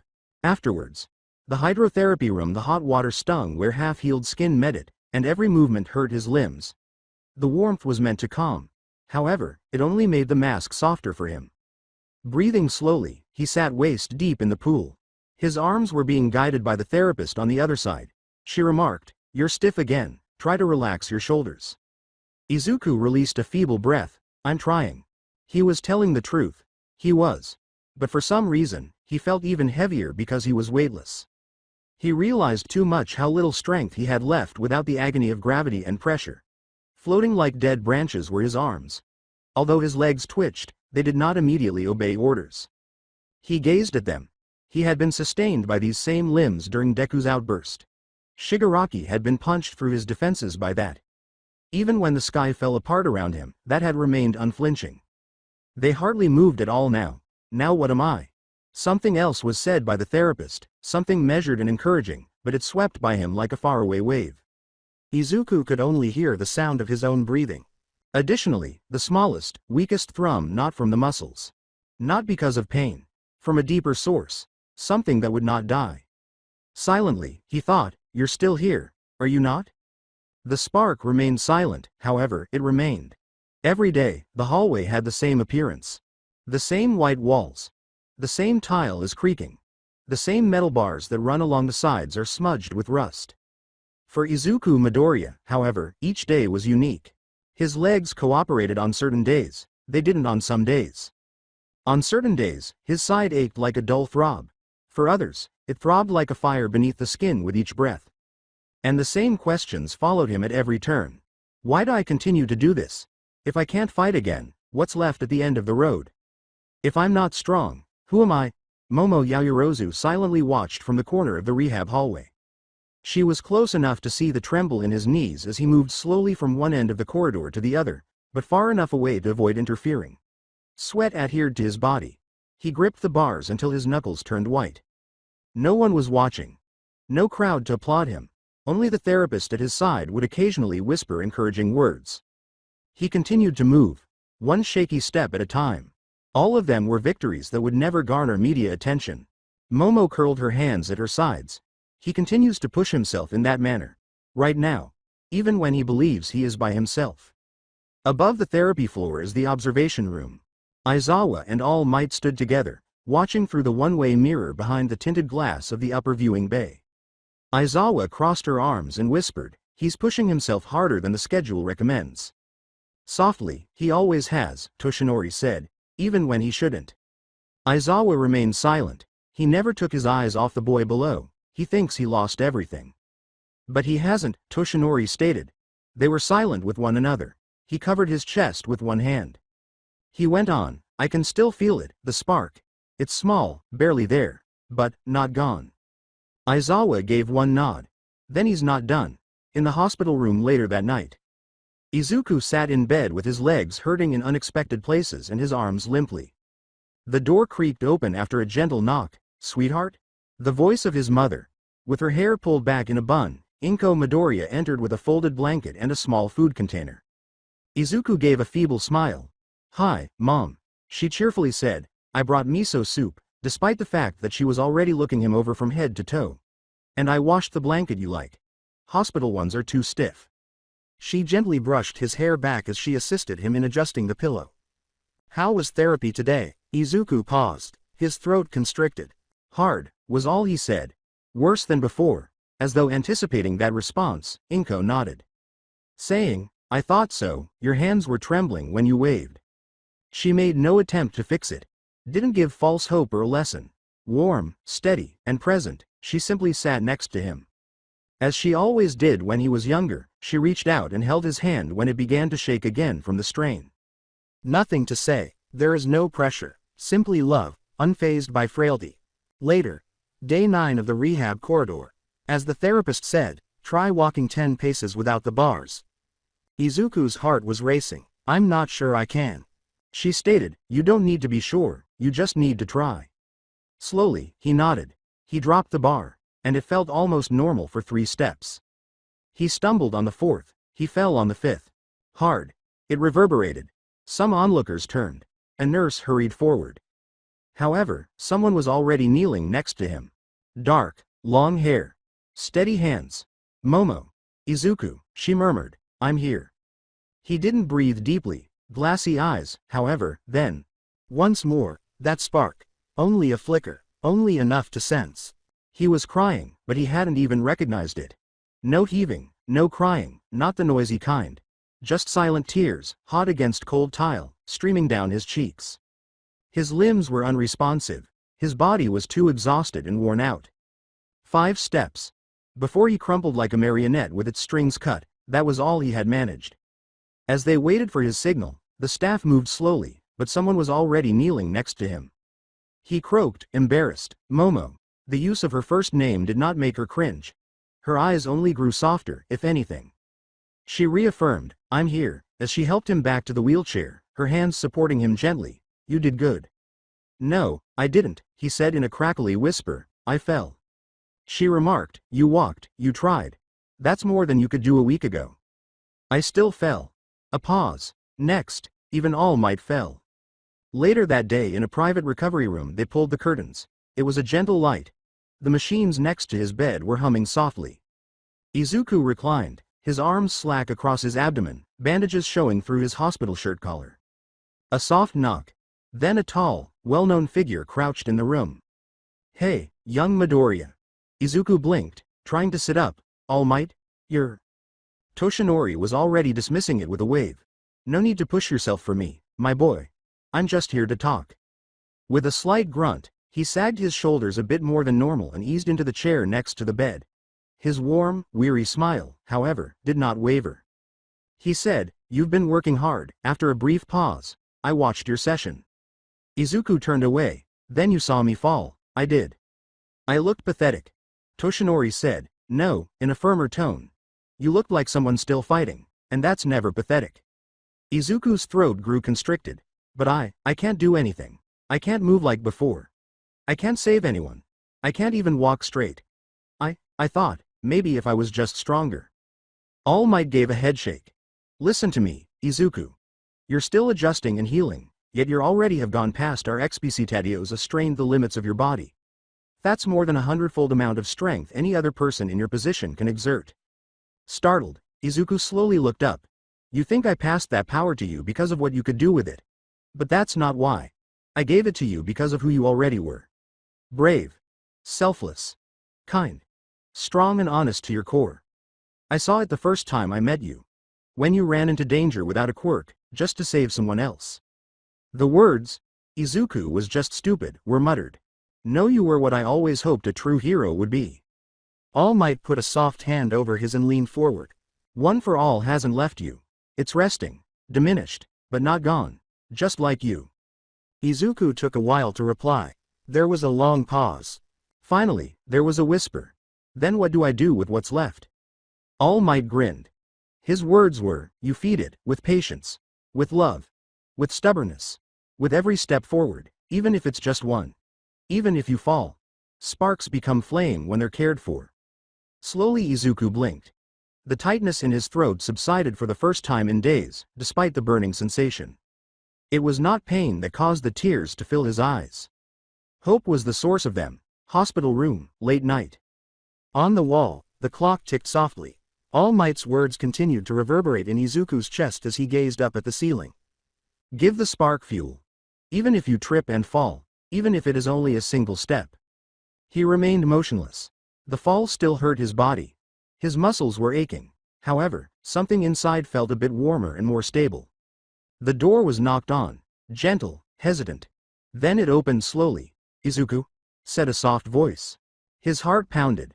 Momo, this time, instead of wearing a uniform, she stepped in wearing a basic cardigan and dark pants, giving the impression that she was more like the girl who studied in the common room at midnight than the hero the world had anticipated she would become. She said, I thought I'd stop by again, and silently closed the door. I didn't want to leave things the way they were earlier. Izuku said, you didn't have to, but his voice was not one of discontent. I know, she said, bringing up the chair by his bed, but I wanted to. She sat next to him, relaxed but with a straight posture. Her gaze swept over his face, taking in the shadow of his dried tears beneath his eyes and the slight edema in his cheek. You really scared me today. Izuku grinned a little. Yeah, I scared myself too. She said softly, I know you don't like people worrying over you, but I will. I can't help it. You always worry for others so recklessly, you forget to let others do the same for you. He glanced at her with a slight turn of his head. They looked at each other. Don't blush. No awkwardness. There was only a long, steady silence, the kind that didn't require explanation. I remember, softly replied she, after the Camino incident, how quiet you were. I didn't know how to help you then. I wasn't brave enough to ask. You're here now, Izuku muttered. Her eyes grew softer. I am. One more pause. This time, longer. It wasn't cold, but it was quiet. The sort of silence that made you want to let out a breath after holding it for too long. Can I stay a little while longer? She asked, hesitantly. Izuku blinked. His throat hurt from suppressing his feelings. Please. She gave a gentle, worn-out, yet genuine smile. So she stayed. She remained silent. She didn't push. She just sat by his side and let the quiet do the talking. Izuku closed his eyes peacefully, not in slumber. The spark was still present. Furthermore, he was no longer alone in facing it. They spent time together, albeit in silence, as the time went by. The temperature of the air had dropped. Now that the overhead lights had been turned down, the only light coming from the monitor was a faint green pulse that flickered across the white hospital walls. The only sound in the room was the steady beep of Izuku's heart monitor. It was peaceful, steady, and calm. It had been a long time since Momo had spoken. Her presence kept Izuku grounded, tethered, even though his eyelids had gotten heavy and his mind was foggy from the pain and exhaustion of the day. She sat motionless next to him, her head lowered as though in contemplation, her hands folded loosely in her lap. Or simply sleeping, perhaps. Izuku moved a little. It hurt, as it always did, but not as much as it had. Something caught his attention as he looked at her. She breathed evenly, steady. She was asleep. The ends of her hair brushed his blanket as she sagged just a little forward, her shoulder cocked toward the bed. She had unconsciously leaned in his direction, her temple now resting lightly against the edge of his arm, somewhere between a sigh and a shift. His chest became quiet and warm. Izuku blinked, stunned, not only by exhaustion but also by the fleeting calm of the moment. She had no intention of dozing off, he hadn't either. But somehow, they both did, accompanied by the soothing rustle of hospital sheets, the steady beep of the machines, and the common burden of fatigue. He closed his eyes. Additionally, for the first time since the end of the war. He had no nightmares while he slept, while Momo was with him. Izuku's cheek felt the warmth of the pale gold light that came in through the hospital window. His muscles from the previous day were still hurting as his eyes slowly opened. His thoughts were hazy for a moment before he became aware of the light weight resting on his shoulder. Momo. She had fallen asleep next to him, her hand curled lightly against the edge of the bed, her head resting gently against his shoulder. In her rare, restful sleep, her brow relaxed and her breathing was even and slow. Izuku felt something tighten in his chest, something he couldn't yet name, as a gentle ray of sunlight glinted across her black hair in that delicate stillness. He remained motionless. He didn't want to wake her, in part because he knew that if he moved even an inch, the pain would flare up again. Most of all, though, he didn't want the moment to pass. His thoughts wandered. All of the memories of their time together, including her words of encouragement following the sports festival, her courage and determination during the Camino rescue, and the expression in her eyes when she first saw him battered and covered in blood following the forest camp, returned now, stitched together in the stillness of the morning. Did she stay for this reason? Momo stirred, as though he could feel the weight of his thoughts.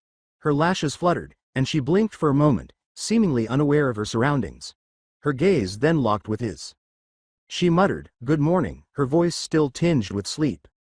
"Morning," Izuku said in a slight but raspy voice. She tucked a stray hair behind her ear and sat up slowly, her cheeks beginning to flush a little. I didn't mean to fall asleep like that." He gave a small shake of his head. "It's okay, it was nice." A pause occurred. A lengthy one.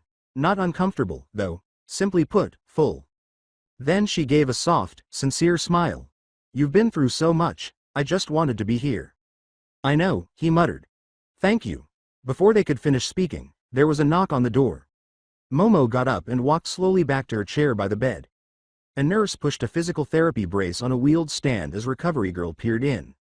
The nurse said, "I'm afraid it's time," and smiled pityingly. "Therapy waits for no one." Izuku sighed, not reluctantly, but simply exhausted. Every session had put him to the test in ways that combat could never. The pain had been constant. Momo moved forward. "I'll stay, if that's okay." He glanced at her and gave her a small smile. "Yeah, I'd like that." The meeting started. Every motion served as a reminder of what was damaged and what needed to be repaired.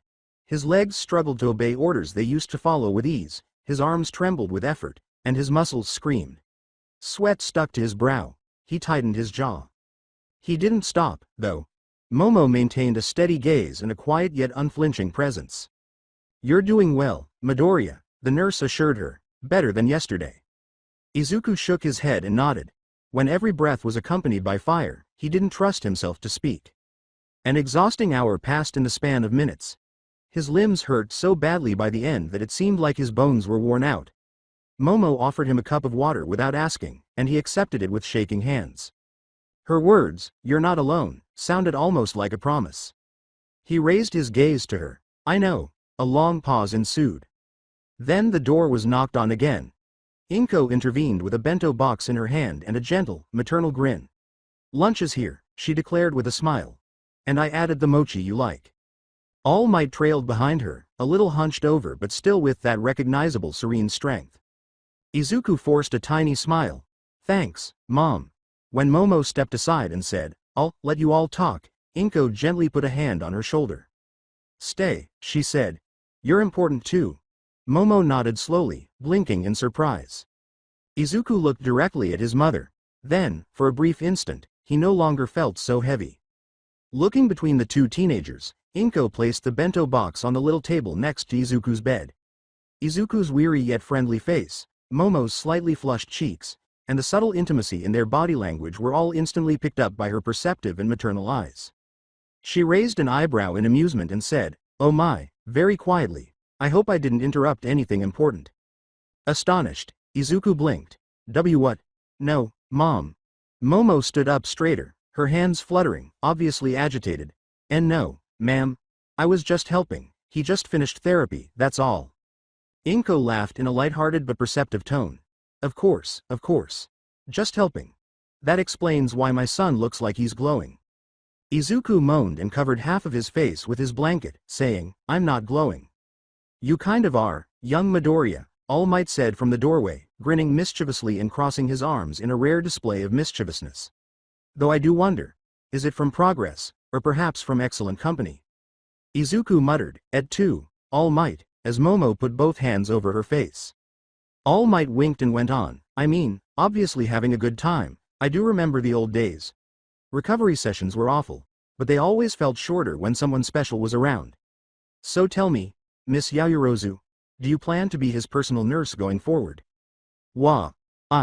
No, I mean, I just wanted to support him, as a friend." Inko watched Momo with sparkling eyes and innocently added, "Oh, just a friend?"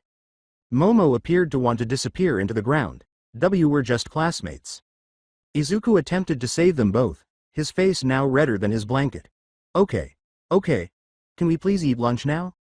With a kind grin, Inko started opening the lunchboxes. All right, no more teasing, for now."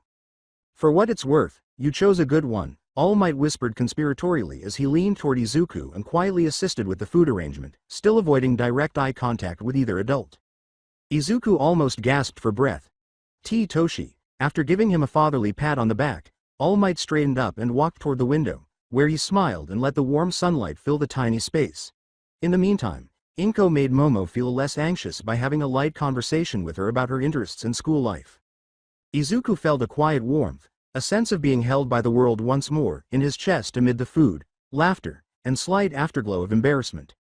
Emotionally as well as physically. Moments like this gave him the impression that he was gradually regaining something after everything he had lost. He glanced at Momo, who at last returned his smile, her earlier embarrassment turning into a gentle affection. Perhaps, just possibly, therapy wasn't the only way to heal. It occasionally came from those who remained. A few hours later. The room was motionless. The faint click of the door reverberated as Inko and All Might left, their farewells tender and loving. A folded napkin, the warmth of their laughter, and the subtle aroma of home-cooked food were all lingering reminders of their visit. It was just Momo and Izuku now. Long shadows stretched across the floor as the sunlight faded. Dusk rolled in outside the window, saturating the sky with pale rose and lavender hues. With exhaustion building up in his limbs from the long day, Izuku reclined in his pillow. He let out a slow exhale while keeping a sidelong glance at Momo. "She really likes you," he said, grinning, feigning weakness. Momo turned, perplexed. "Who?" Then he whispered, "My mom, and Toshi, too, they trust you. So do I." Her cheeks flushed a little, but she gave a quiet smile. "I'm glad. I wanted to be here for you." "You have been," he said in a slightly raspy voice, "more than I can say." The silence that ensued was cozy, soft and full of everything unsaid, like an old sweater. After looking at her phone for a moment, Momo stood up slowly and smoothed her skirt. "It's getting late. I should head home," she said in a warm but remorseful tone. "I've already pushed the visiting hours as far as I can." Izuku gave a slow nod. "Yeah, you probably should rest too." She paused by the door after picking up her bag. "I'll come again if I'm free, if you're okay with that." Weary but earnest, he gazed up at her. "I'd like that." After hesitating once more, Momo made a small bow and smiled softly for him, without being formal or reserved. Only her. "Good night, Izuku." "Good night, Momo." She then slipped out the door, allowing it to gently close behind her. After she left, Izuku was by himself once more and stared at the ceiling, but it didn't feel the same as it had the days before. There was still silence in the room. The pain persisted. However, it was lighter now. He inhaled. Inside him, the ember flickered again. And someplace beneath the pain, beneath the sorrow, beneath the burden of what was lost. Once more, he sensed it. "I hope." The floor and sheets were streaked with gold as the late morning sun softly filtered through the hospital window. Izuku was sitting with pillows supporting him, a blanket covering his legs, and a small smile on his lips. It was only a question of time. He had been anticipating them. The door was knocked on. The door creaked open before he could respond, and Tenya Iida entered, as tall and dignified as ever, followed closely by Uraraka, Todoroki, and Tsuyu. Immediately, the energy changed, becoming more lively and warmer. "Midoriya," Iida exclaimed, advancing with the fervor of a formal declaration, "we have come to see how you're holding up, and, I made sure everyone brought snacks that comply with your dietary restrictions." Uraraka chuckled and set a paper bag on the table. "He's not 100 years old, Iida," she said. "We brought mochi too, just in case the hospital food's as bad as everyone says." Shoto nodded to Izuku and arched an eyebrow. You look less like a mummy than before. That's good. Suyu added, you really are looking a bit better, bringing up a chair and settling in with her usual composed demeanor. But still, you overdid it, Ribbit. Izuku chuckled quietly, feeling comforted by their company. Even though his body hurt, the room felt lighter in some way. He remarked, thanks, guys, really, it means a lot. Uraraka rested on the bed's foot. She took a small board game out of her bag and said, we figured you'd be bored out of your mind in here. Sue, we brought this. You up for getting your butt kicked? Todoroki deadpanned, you're assuming he won't win, while putting down a bottle of juice. You forget that Midoriya is terrifying when he strategizes. And loud, Suyu said, grinning a little. Iida repositioned his eyewear. Let us please refrain from raising our voices. This is a medical facility. Izuku couldn't control the warmth in his chest and laughed again. What he didn't realize he missed so much was this. The typical. The laughter. The way they played, argued, and brought a sense of reality to the room. He wasn't the boy who carried the world on his shoulders for a brief moment. He was simply Izuku Midoriya, a high school adolescent enjoying himself with his pals. Uraraka shook the vibrant box she was holding. She exclaimed, it's hero trouble, with joy. All right, I won't go into too much detail about the game's rules or mechanics because I'm too lazy. It's like sorry, and Uno had a weird baby, with quirks. Izuku blinked. Hero trouble. I've heard of that. Isn't that the one where each card has a quirk effect that messes with the board? Exactly, she smiled. You roll the die, move forward, and then draw a quirk card. Some let you jump ahead, others switch your place with someone, and some even make you skip turns if your quirk malfunctions. With an almost casual tone, Todoroki remarked, and I believe there's a card that lets you eject another player from the board entirely? Iida scowled and began closely examining the rulebook. That's not very hero-like, she said. Suyu whispered, Ribbit. It sounds chaotic, I like it. Izuku's smile would not go away. This is so nostalgic, reminds me of the dorm common room after finals. Uraraka distributed the character pieces and arranged the board on the hospital table that was on wheels. Okay. Everyone pick your hero pawn. I'll take Ingenium, Iida declared at once. Todoroki said, of course you would, as he reached for a cool blue pawn in the shape of Endeavor. I'd like to be number 13, Uraraka chuckled as she prodded Suyu. Suyu said, no, deadpan. I'll be number 13.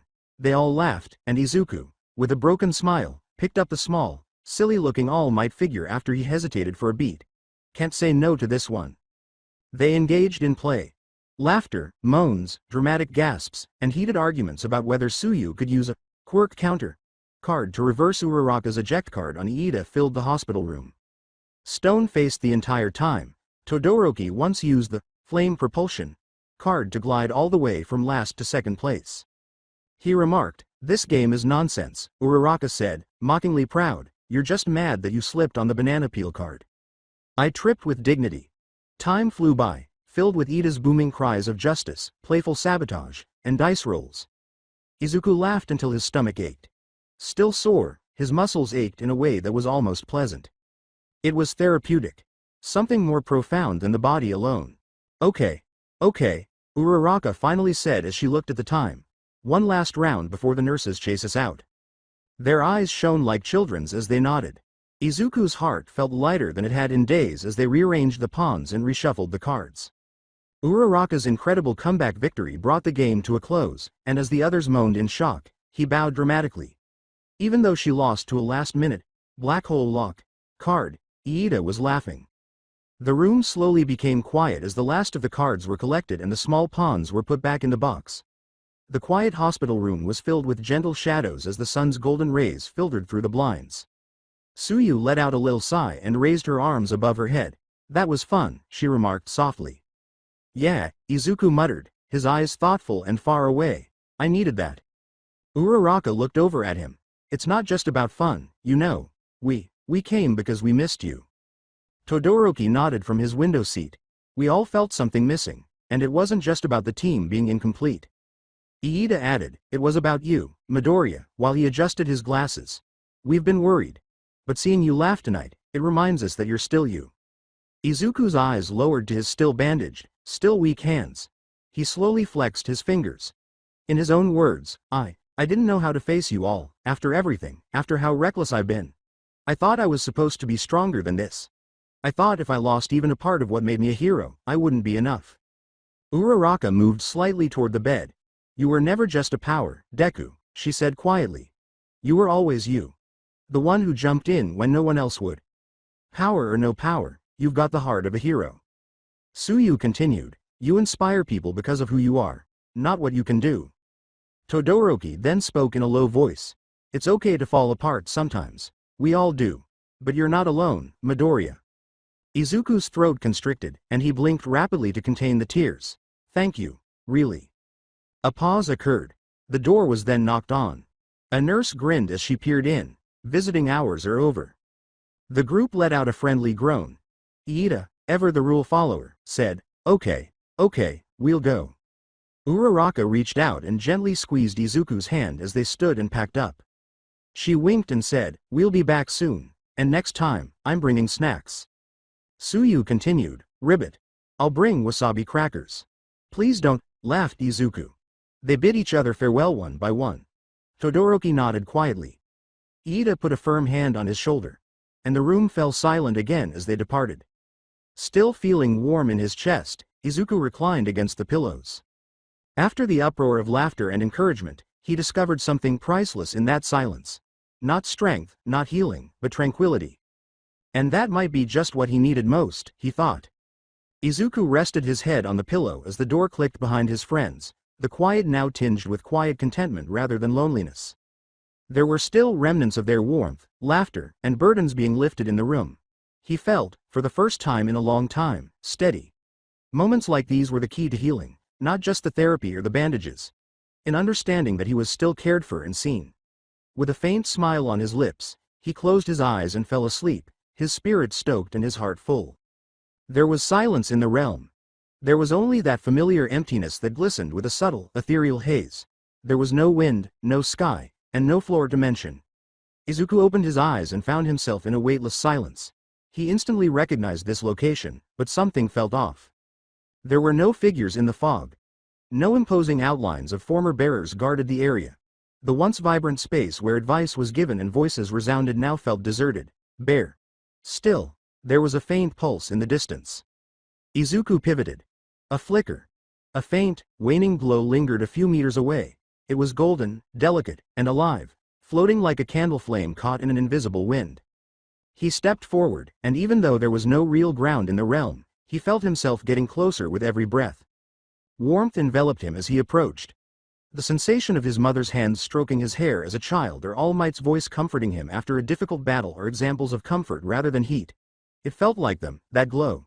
Similar to everyone.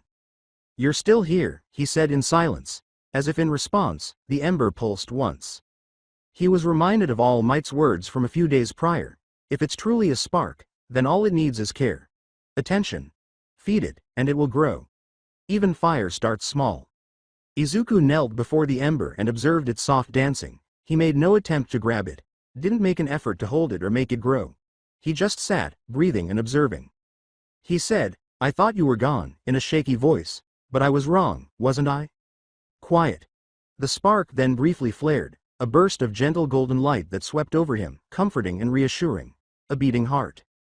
It was dim, however, it was present, and it was sufficient. Izuku stayed there, kneeling in front of the silent ember, his weary green eyes reflecting its soft glow. There were no voices. His mind did not echo any words. Like a boy praying to a far-off star or to a friend he wasn't sure could hear him anymore, he spoke nonetheless. He whispered, I was scared, that I'd failed you, failed them. His voice broke. That everything we gave, everything we lost, it'd end here, with me, broken and empty. Once more, the ember flickered softly and quietly. No words yet. No answers yet. However, the way it pulsed, possibly listening, gave him the confidence to continue. I can't fight the way I used to. I don't even know what's left of me anymore. Everyone sees a hero, but, he lowered his gaze and clenched his fist. Sometimes I still feel like that scared kid who jumped into a fight with a slime villain and had no idea what he was doing. A long pause ensued. But, I'm not that kid anymore, am I? He raised his head. I've learned. I've fallen. I've stood back up, and maybe I don't have to shine as bright as I used to. Maybe it's okay if all I am right now is this. It was resonance, not force, that caused the ember to pulse brighter, like his own heartbeat synchronized with it. Izuku gasped in surprise. Soft tendrils of golden warmth spread outward like petals daring to bloom as the glow grew ever so slightly. There was still silence. Still tiny. However, it was no longer dark, no longer delicate. Whispering, "You're not gone," Izuku said. A tired but genuine smile pulled at his mouth. "You were waiting for me to see that." The ember remained silent. It didn't have to, though. It just shone, silent, patient, promising. Izuku woke up with a calm breath that escaped his lips like a sigh of relief rather than a start. The white sheets and bandaged skin were dappled with gold as the morning light gently seeped through the hospital curtains. The pain in his chest didn't feel like it was crushing him for the first time in weeks. Yes, there was still pain, but it had subsided for some reason. His eyes slowly opened, and he just lay there for a while, inhaling. The faint pulse of the ember was still visible behind his eyes, and the dream continued like a faint echo. His chest felt warm, but not from muscle or nerve. No, there was more to this. His heart, not his body, had been freed of a burden. The faint shadow of his mother's lunchbox on the side table caught his attention as he turned his head slightly. She must have come back. Even when he was sleeping, he was always silent and making sure he had something warm. Izuku pushed himself upright, being careful not to strain his side, and smiled a small, appreciative smile. Even though his ribs and limbs were still hurting, something about the pain felt different. Controllable. He had stopped dragging it like a chain. Unopened since his initial days in the ward, his notebook lay next to his pillow. He only hesitated a second before reaching for it, the familiar creased pages under his fingers. He turned over the battle notes and the diagrams of strategies and peculiarities until he came to a blank page. Since the last war, he had not dared to write in it. His pen hovered for a moment. What more could be said? Then, quietly and steadily, the words came. "The ember appeared in my dream." It paid attention. "It is still alive." He stopped and lightly tapped the pen. "I'm also still here. That might be sufficient. Perhaps I should start over there." Gently, he closed the book and laid it against his chest, letting the pen drop into the fold. Moments later, there was a gentle knock on the door, but he remained motionless. Izuku chose to gaze out the window instead, where the sunlight was illuminating everything with the hues of a fresh day. He was not complete. He was not cured, and what was left of One for All was still a mystery. But this peaceful moment? It was authentic. It was also his. This time, the knock was a bit more forceful. "Midoriya-san," the nurse's gentle voice asked. "Just coming in to help with your morning routine." Izuku pulled the blanket up to his waist and carefully put his notebook aside. He called, "Come in," his voice still a little raspy from sleep. As cheerful as ever, Nurse Sayama entered as the door creaked open. She was a woman in her early 30s who always had a soft voice and a serene smile, as though she understood that the patients here needed patience as much as medication. As she said, "Well, good morning, sunshine," she laughed warmly. "You're awake early today." "Yeah, had a weird dream," Izuku remarked, massaging his neck, "but not a bad one." Sayama gave a knowing smile but stopped talking. "Let's get you washed up and checked, all right? Then we can start with your stretching routine." Already preparing himself, he nodded. Mornings in the rehab facility were no longer gentle, he realized. They were exhausting, protracted, and occasionally degrading. However, they were required. They demonstrated that he still had a cause to fight for. Warm towels, fresh bandages, and the well-known chart that monitored his vitals and recuperation progress were among the supplies the nurse wheeled in. As she quickly but gently checked the dressings across Izuku's back and chest, he sat motionless in obedience. She whispered, "Your scar tissue's healing clean, no signs of infection. That's good." "Still hurts like hell," Izuku slipped out. "That's what healing does," she said, giving him a cup of water and some mild pain relievers while shrugging her shoulders. "But you're doing better than most. You've got a body that doesn't know how to quit." He forced a weary smile as he swallowed the pills. "Guess that's gotten me into a lot of trouble, too." He sat up a little more when Sayama laughed lightly. "That stubbornness of yours. It's why you're still here."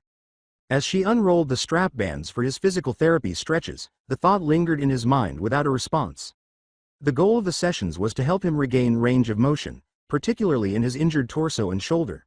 They had almost made him scream at first. He simply gritted his teeth and pushed past them now. The muscle shuddered. Pulled scar tissue. His brow was pricked with sweat. However, he continued to move, deliberate, painful, and slow. He was counted by Sayama. Gently urged him, but he had to put in the work and have the will. His hands were shaking after 10 minutes. He was barely able to raise his arm halfway after 15 minutes. After 20 minutes, he almost choked back a sob. But he continued. "That's enough for today," the nurse finally said, and he fell back against the pillow, his chest heaving and his perspiration sticking to his skin like a second shirt. He wiped his face with the cool towel she gave him, blinking away the sting of effort and the silent rage that burned in his eyes. She said, "You did good," and started to clean up, small steps. Izuku took a while to respond. His eyes returned to the notebook resting on the side table. Whispering, "I just want to be useful again," he said. Sayama said, "You can take your time," without missing a beat. After giving him a comforting squeeze on the wrist, she quietly left the room, leaving him alone with his thoughts once more while the sun gradually rose higher outside. It had barely been 5 minutes since Nurse Sayama had left when the door opened again, with much less fanfare. "Izuku." Inko Midoriya's well-known, anxious voice called out. Izuku was caught mid-wipe, the towel still pressed to his wet forehead, and he jolted slightly. Startled, he said, "Mom?" With her hands on her hips and her eyebrows furrowed in dramatic outrage, Inko strode in. After glancing at him, her green eyes shifted to the side table. Sharply, "The bento," she said. "It's still untouched, Izuku. I made that hours ago, it's not even warm anymore." Izuku's eyes grew a little wider. Sorry, I was going to eat it after the therapy session, I forgot, I swear." Scooping the bento box into her hands and examining it as if it had personally betrayed her, she huffed as she hurried over in a storm of maternal concern. "You forgot?" she asked again, obviously not convinced. "I made you a simmered vegetables and tamagoyaki with extra broth, just the way you like it, and you forgot?" Izuku muttered, "I was sore, Mom," and laughed sheepishly. It was a rough session. She squinted and shot back, "And do sore arms prevent your mouth from working?" Izuku laughed weakly, the kind of laugh that only naturally surfaced in the presence of his mother. Point taken. Almost immediately, her worry showed through her frustration, softening her expression. "Sweetheart, I know the food's not much, and I know you're tired, but you need to eat. You can't get stronger just on stubbornness." With guilt weighing heavily on his shoulders, he nodded slightly to her. "I'll eat it, I promise. Right after I cool down a bit." Inko sighed and sat down next to him, opening the bento box and placing it neatly on the tray table across his lap despite his slight dissatisfaction. She remarked, "I'll sit here and make sure of it." Izuku laughed and moaned. "You're really not gonna let me off the hook, huh?" She gave his cheek a light pinch. "Not when you're skin and bones, now eat." He picked up the chopsticks dutifully. His eyes widened a little as he took the first bite. It was warm. The flavors melted in his mouth with a nostalgic comfort that only a mother's cooking could provide, and the insulated box had managed to keep the heat surprisingly well. "It's really good," he whispered as he gulped. She brushed a few hairs off his forehead and grinned. "Of course it is. I made it with love." For a while, they sat quietly, the soft hum of the hospital air and the clinks of chopsticks filling the air between them. The sun was now much higher outside, warm and golden as it filtered in through the blinds. And Izuku felt something shift in his chest once more as he ate, slowly, tiredly, but steadily. A reminder that he wasn't alone, even in the silence and the aftermath.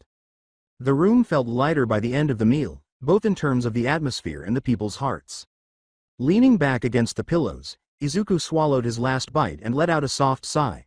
With the contented demeanor of a triumphant mother, Inko picked up the empty bento box. As she had done since he was a baby, she reached out and ran a gentle hand through his hair, smoothing it. Softly, "I'll be back tomorrow," she said, "earlier this time, no excuses." He grinned. "I wouldn't dream of it," and just as she got up to go, Inko stopped at the door and turned around again. "You've been carrying the weight of the world for so long, Izuku. Let yourself breathe now. It's all right to heal slowly." In that instant, something settled in his chest as he looked at her, really looked. It wasn't all fixed. Not just yet. However, he had people. He had time. And even though there was still a long way to go, perhaps, just possibly, he wouldn't have to travel it alone. The silence returned as the door shut behind her.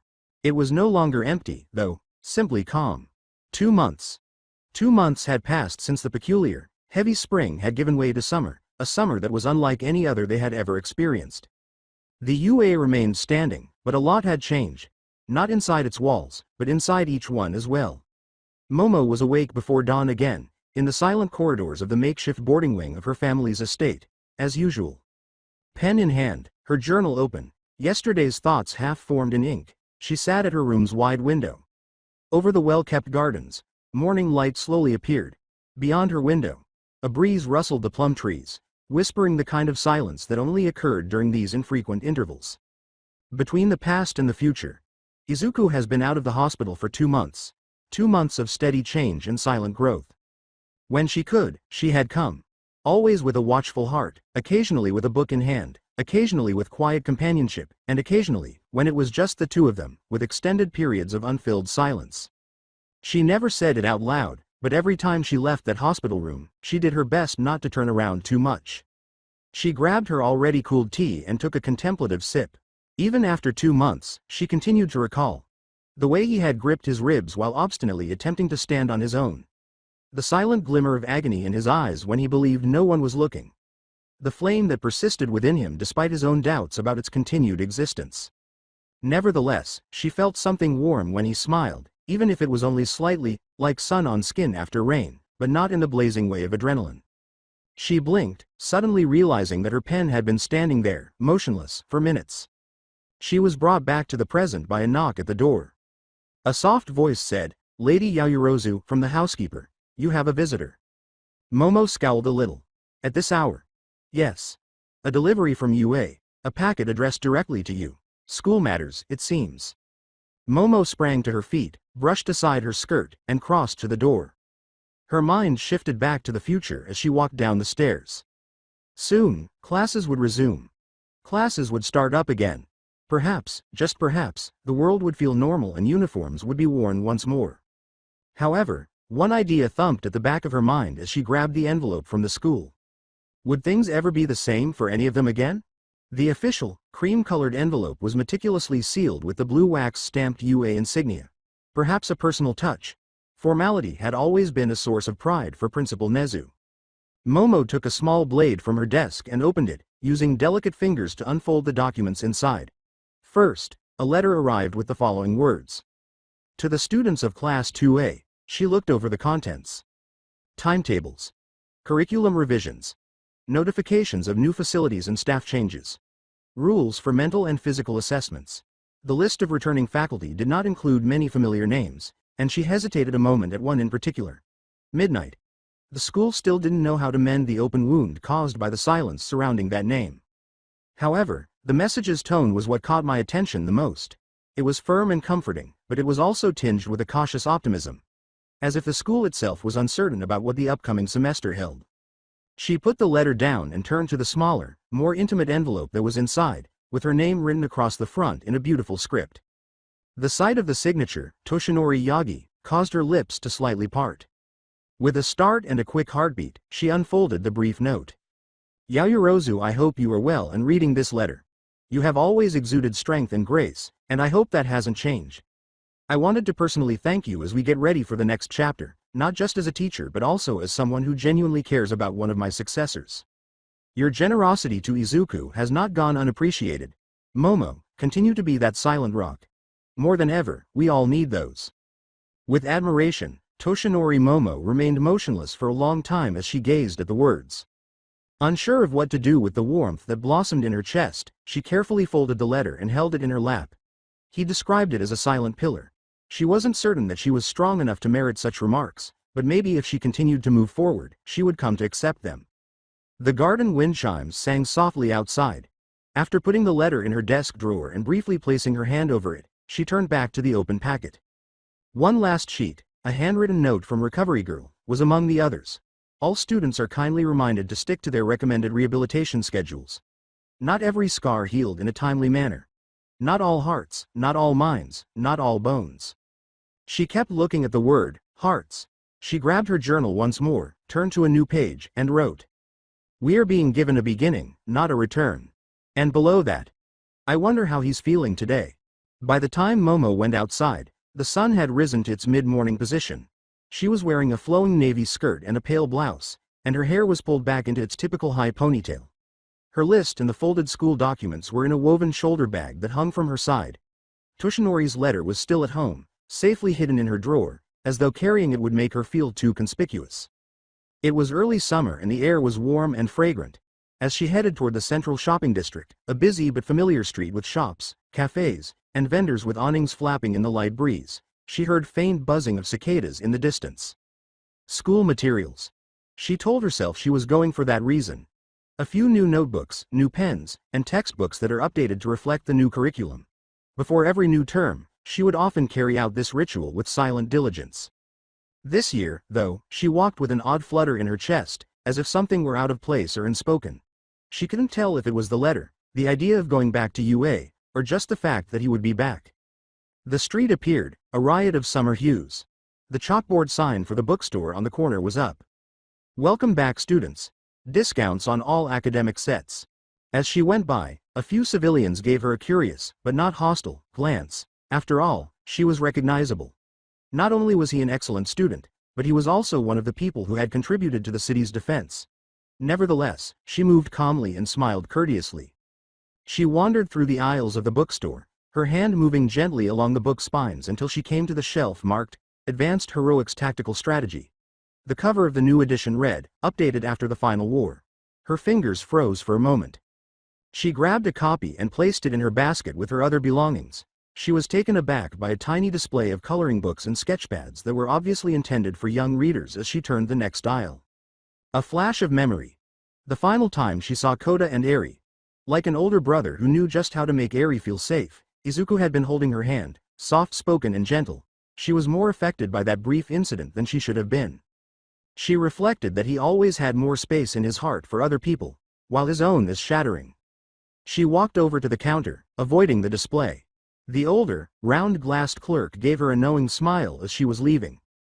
He remarked, Another year already, you heroes are growing up fast. Momo lowered her head in deference. Yes, it feels that way. Good luck then, he said. And give our best to Deku, will you? Brave boy. She blinked. Of course, she whispered, her voice a little lower than usual, I will. With the weight of her purchases steady in the crook of her arm, Momo left the bookstore as the bell above the door chimed softly. The district was busier now, with more students lining the sidewalks. Some were dressed casually for summer, while others were partially uniformed, possibly from volunteer patrols or club meetings. A familiar voice called out from the crowd as she was about to turn toward the next store, a small supply store that was well known for its well-made notebooks. Momo. She smiled as she looked over and saw Kyoka Jiru, who was wearing a canvas tote over one shoulder, black capris, and a white oversized t-shirt with band logos. With every step, her trademark ear jacks swayed softly. Jiru. Momo's expression brightened. What a pleasant surprise. Jiru ran to her, a short distance away. Didn't think I'd bump into you here. You doing some pre-term shopping? Momo gave a nod. Yes, just some essentials. Though I'm sure I'm buying more than I need, as usual. Jiru smiled teasingly. Sounds like you. I just came out for new strings and somehow ended up with snacks and a puzzle book. They both chuckled, and after a brief conversation, they made the decision to stroll together, navigating a variety of stores, including one selling personalized pens and bookmarks, a stationery boutique, and a quirky store selling trinkets with hero themes. Jiru held up a flashy bucket hat covered in lightning bolts and asked, You think Kaminari would wear this? Momo choked back a chuckle. Only if we dared him to, and he'd still pretend it looked good. The two girls found themselves in front of a tiny, hidden cafe as they left another store, the atmosphere light. Momo paused for a second. She said, Would you like to sit down for a bit? My arms wouldn't mind the rest. Sure, replied Jiru. I could use a drink anyway. With the late morning light pouring in, they located a table close to the cafe window. They were served a fizzy soda for Jiru and iced matcha for Momo. They talked about everything and nothing for a long time. Of lessons to come. Of how, without the same chaos, the dorms might feel more tranquil. Of the city's slow but steady recovery. Then, however, something changed. Beneath their feet, there was a faint but distinct rumble. The barista stopped in the middle of her stride, and behind the counter came the clink of glasses. Momo and Jiru looked at one another right away. As she reached for her phone, Jiru asked, That wasn't just me, was it? Slowly, Momo put down her drink.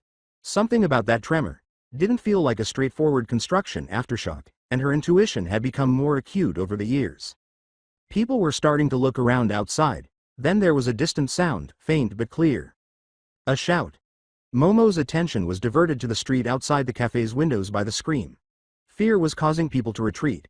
Some were running, while others were frozen, gripping their shopping bags or drawing their loved ones closer. After a second scream, there was the distinct sound of glass breaking. Juru was on his way to the door already. That came from the plaza. Momo trailed behind quickly, her hands gripping her bag's leather handle.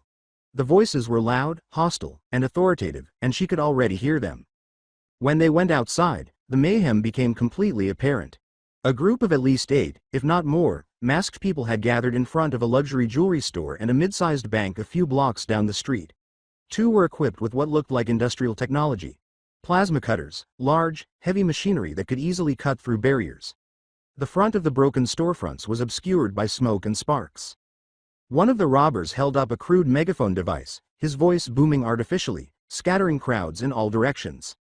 "Nobody move unless you want your limbs vaporized. Stay calm and we'll be out of here in 5. Others were loading valuables, including jewelry, safes, and even entire vault drawers, into thick canvas bags behind him. With a grim mutter, "They're organized." Juru plugged her earphone into the pavement and listened for deeper layers of sound. She squinted. 3 more inside. And someone's jamming the hero alert signals. Cheap tech, but good enough to delay response time. Momo gave a nod. Already, her mind was working out the numbers. We can't let this go on. Civilians are trapped on the far side. We need to divert their focus, draw them out. I'm with you. Momo took a step forward and pressed a tiny metal capsule to her palm after taking it from her belt. A sleek, collapsible shield appeared in a blaze of energy, shining in the sunlight. Juru's fingers twitched in anticipation as she prepared her heartbeat amplifier. They looked at each other with mutual trust rather than hesitation. Momo declared, "I'll build a wall and attract fire. You loop around left and try to disrupt their equipment." "Got it." Momo made a sudden motion and jumped forward. "Civilians," she yelled, her voice booming with authority. "Move away from the plaza immediately, we'll handle this." One of the robbers turned, revealing a woman wearing twin pulse gauntlets and a scanner visor. Heroes. Damn it, we weren't supposed to be on the radar. Just in time to avoid a blast, Momo slammed her shield down, causing her to skid backward. She didn't falter, though. She swiftly formed smoke pellets with her other hand and threw them forward to provide cover. Juru darted to the side and pressed her jacks into the robber's gear behind the haze. One of the plasma tools was shorted out when the tech sparked violently and the amplifiers surged. "Tech jammer down!" exclaimed Juru. Momo ran ahead once more.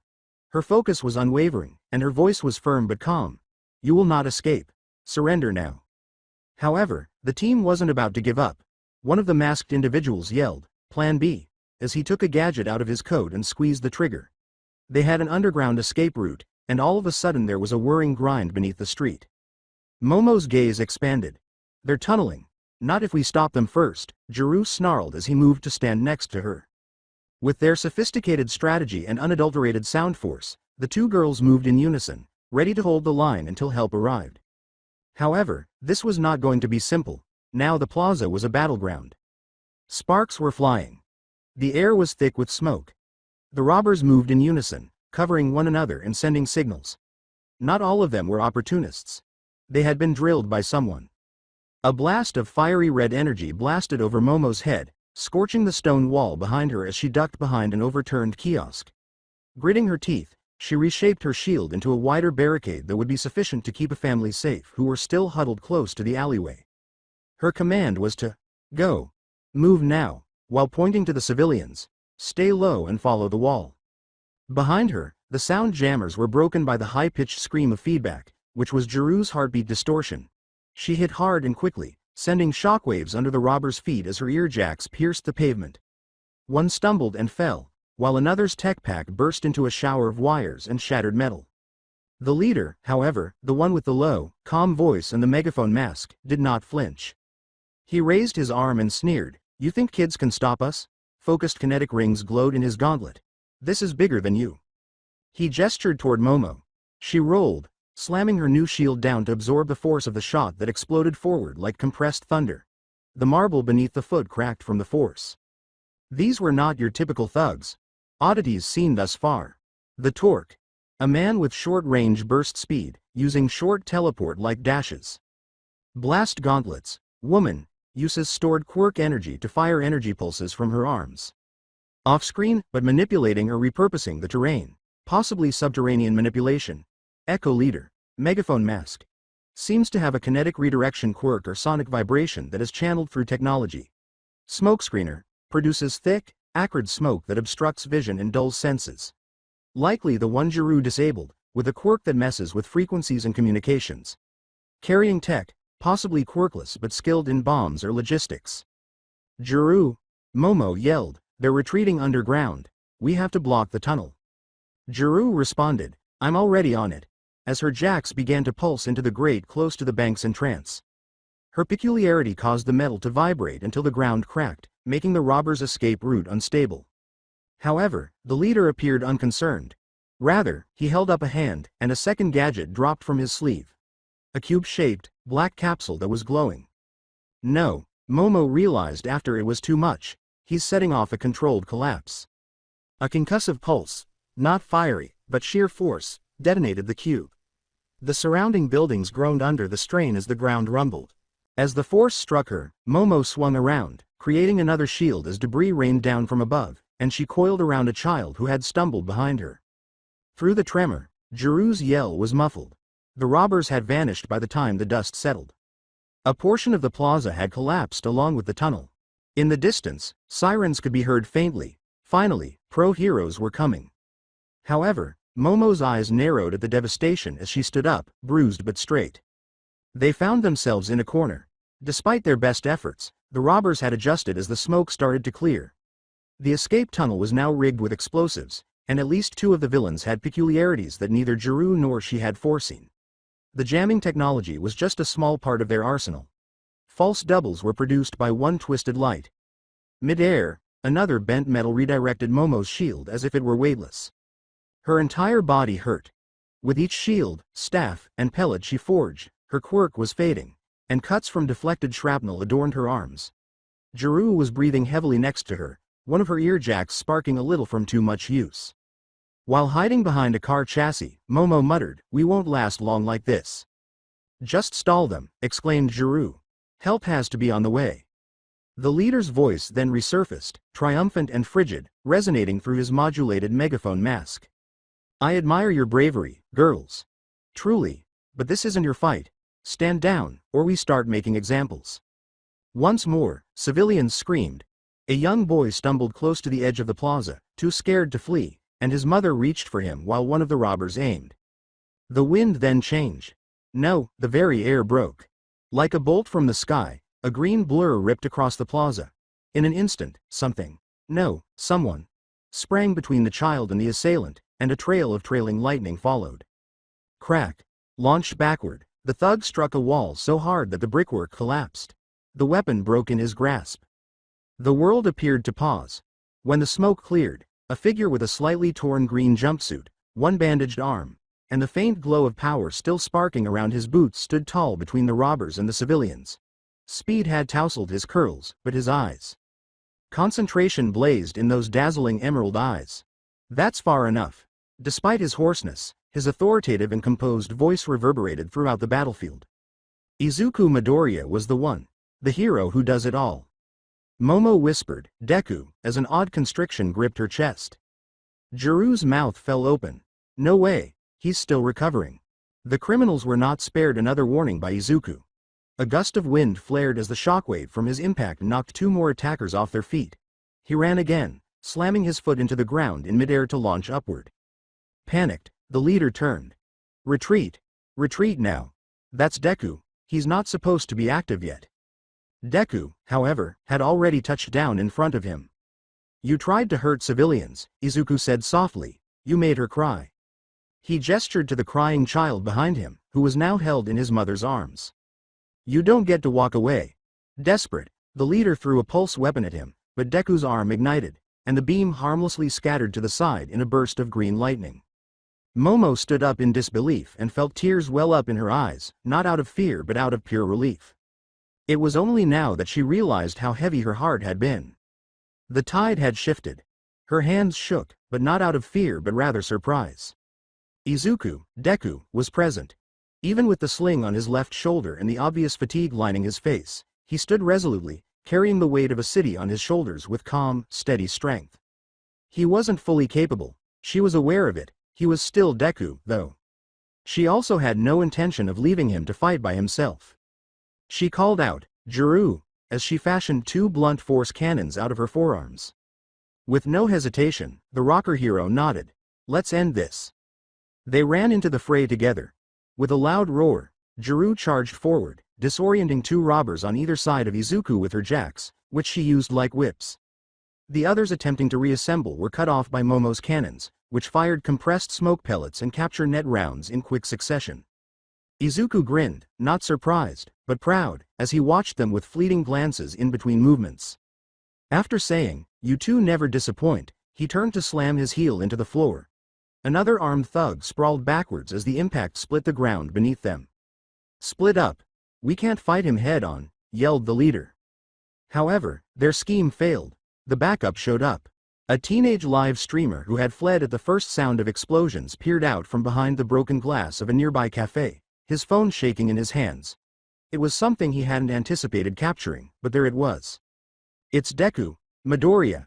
He's back. Oh my god, he's fighting even when he's still hurt."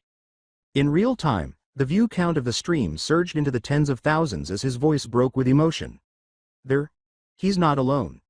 Krieta and Earphone Jack are there too. Heroes are really fighting to protect us. Through her mask, an older woman who was also a civilian whispered, "Brave boy. Still protecting, even when he's barely standing." "Left flank," exclaimed Izuku. "I've got it," Momo said, turning around in the middle of the run. She made a flashbang and threw it into the alley. The explosion confused a villain in camouflage who was attempting to flank from behind. Overuse caused her vision to swam a little, but adrenaline kept her going. Then she heard metal hissing. It was too late. The metal bender lifted his arm and hurled a flurry of twisted steel rebar in the direction of Jiru's bare back. Jir. Thwack. The rods bounced off a pressure wall that was invisible.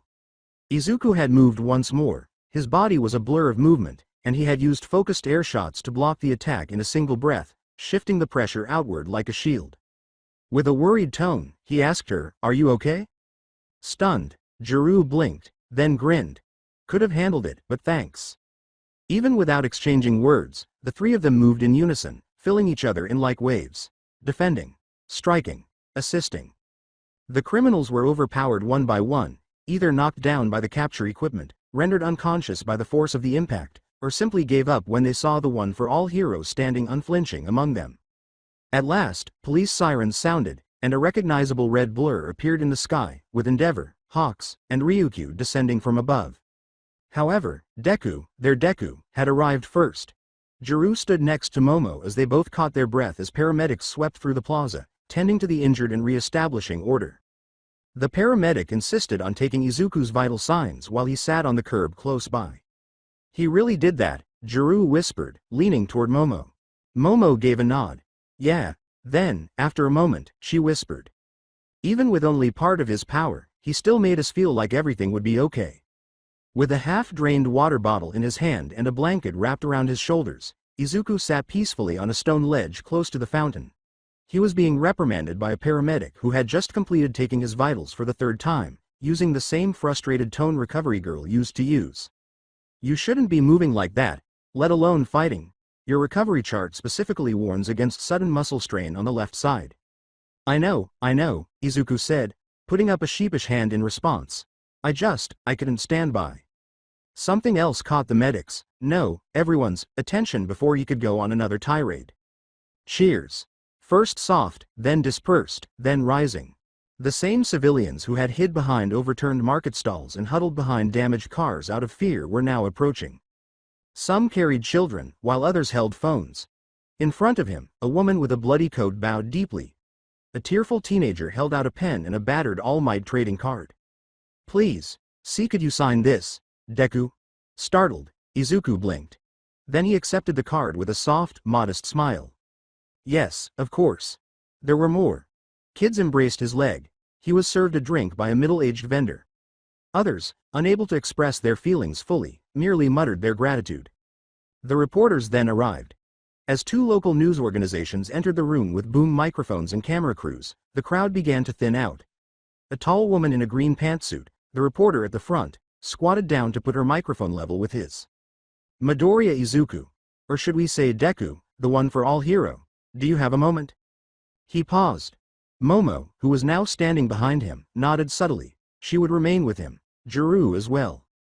"Why yeah," he said, making a small adjustment to his blanket. The questions came quickly. Reporter 1. Does this signal your official return to active hero work?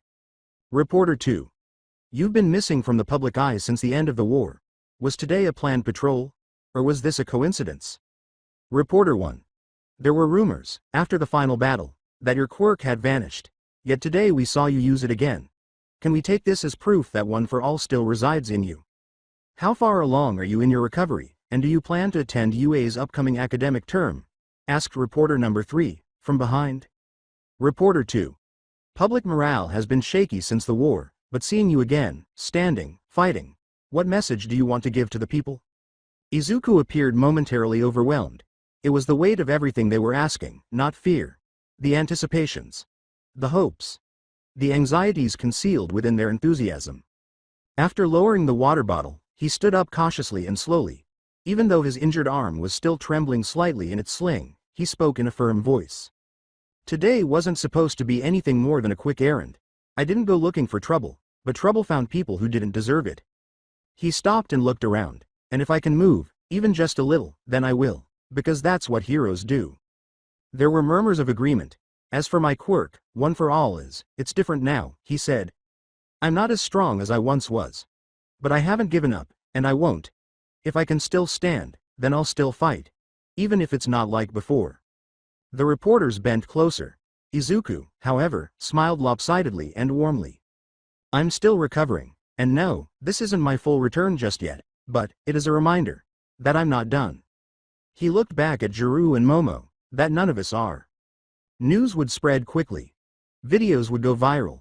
Before the hour was over, Deku is back, would become popular.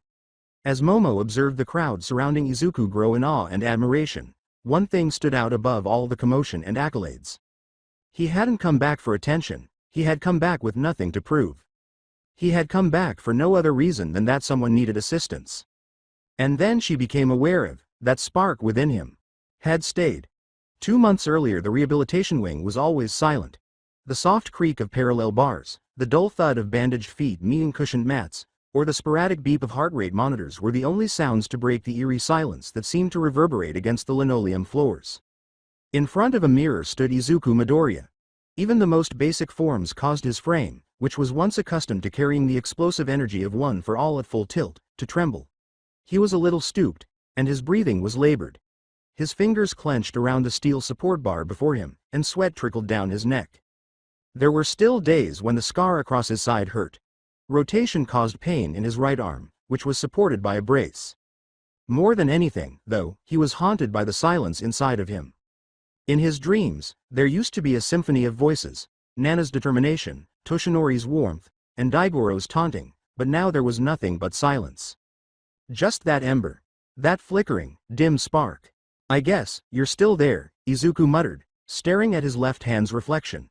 But not the way you used to be. Not Black Whip. Not afloat. No FA Jin, no smokescreen, no danger sense.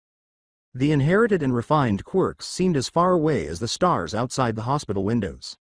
He crouched low, drew in a breath, and leapt, a quick hop. He staggered but landed clean. The previous nurse stuck her head in. Careful, Midoriya. You're supposed to ease into the kinetic sets, not rush them. Sweat dripping from his hair, he made an apologetic bow of the head. It was the same every day. Range of motion tests, light impact drills, and stretches. In private, after the staff had left, he would look within, looking for the slightest hint of what had once been a conflagration of power. And occasionally he sensed it, a heartbeat, a ripple. The ember. Although it was a weak version of full cowling, flickering and unstable at barely 5%, he could still slightly improve his body. One thread of, One for All. That will not go out. The other quirks, however, he got there, he pleaded, he practiced meditation. And still nothing. Just the core's slight warmth. They were not active. Quiet. Perhaps they required more time. Perhaps they had vanished. He was unaware. Nevertheless, he trained. He occasionally dozed off on the training mats. At other times, his frustrations would build up without ever being expressed, and his fists would be scraped raw from hitting padded walls. The employees were concerned. Everyone might be concerned. During one of her infrequent visits, Recovery Girl had even whispered about the boy's bullheadedness. Izuku, however, persisted. He was unable to. Even though One for All was still just a flicker. Even though his body was screaming for him to take a break. He trained as though they would call for him tomorrow, even if the world forgot him during these peaceful months. Because he firmly believed it in his heart. One day, someone, anybody, would be in danger once more. He would also have to be prepared. Yes, here's a follow-up that takes place the morning following the heist. Mother and son have a chance to relax, think, and look forward in this peaceful, private scene that contrasts with the chaos of the previous day. Living room of Midoriya residence, morning after robbery inception. As the morning news recapped its stories, the gentle hum of the television blended with the comforting aroma of grilled salmon and steaming rice. The Midoriya family's comfortable living room, which felt like a safe haven despite everything that had changed, had its curtains drawn just enough to let in the soft sunlight. While his mother worked in the adjacent kitchen, Izuku sat cross-legged on the floor with a cushion underneath. His fingers were curled tightly around a warm mug of tea, not for the warmth but for its comfort. He still felt a twinge in his side when he moved too quickly, and his legs were still sore from yesterday's abrupt exertion. A scene of the shopping district's chaos was shown again on the screen. People were yelling and hiding behind overturned kiosks and stalls. There's smoke in the air. Then, a blur of green. A young man slams into a villain and uses a flying kick to render him unconscious. The camera zoomed in on the figure, who was standing guard over a number of injured civilians, and the video slowed. That's him. The One for All hero, Deku, has made his first public appearance since the final war. The question on everyone's mind, is this his return to hero work? From the kitchen doorway, Inko Midoriya watched her son more intently than she did the screen. She whispered, "They're really talking about you again." Izuku nodded slightly, forming a line with his lips. "Guess so." The anchorwoman went on. For months, the state of Deku's quirk was uncertain, but yesterday, witnesses say he moved with blinding speed, even demonstrating his trademark acrobatic style. Doctors confirmed his vitals shortly after the incident, and a formal statement from UA is expected soon. After gently ruffling his hair and setting a bowl of rice and grilled fish next to him, Inko took her place at the kotatsu and sat down with her own plate. She muttered, "They should be talking about how reckless you were," unable to conceal the tears in the corners of her eyes as she reprimanded him. "You weren't even fully healed." "I know," he muttered as he picked at his food, "but people were in danger. I didn't think, I just moved." For a while, they sat silently, interrupted only by the news's whispers. Then came the next segment. Citizens interviewed at the scene had this to say. On screen, a middle-aged mother was seen clutching her sobbing child. "He saved us. He didn't hesitate. Just came flying in and got in between us and those monsters. I don't care what anyone says, he's still a hero." Next up was a young man who had a scraped arm. "I thought he was gone after the war. We all did. But the moment he landed, it felt like hope came back." Mid-bite, Izuku's hand froze. He lowered his chopsticks slowly. After a moment, he said, "Mom, do you think they'll expect more from me now?" Inko covered his hand with hers as she reached across the table. "They already have, sweetheart. Ever since you put on that costume. But you don't have to prove anything to anyone anymore. Not after all you've given." "I just don't want them to expect the same Deku I was," he muttered, "because I'm not. I'm not sure I ever will be." Inko spoke in a kind but firm tone. "Then be the new one. Be who you are now. That's more than enough." He looked her in the eye. Izuku smiled, a small but genuine smile, in that silent moment, amid the echoes of the chaos left behind and the warmth of home. He was not entirely recovered, he wasn't entirely recovered. But he was back in the world, and he had been erect. The calm days that followed provided a much-needed break from the mayhem. Like in the early years, Izuku and his mother spent them simply, just the two of them. They searched through boxes of childhood memories hidden away in the storage room, cooked together, and watched old All Might documentaries.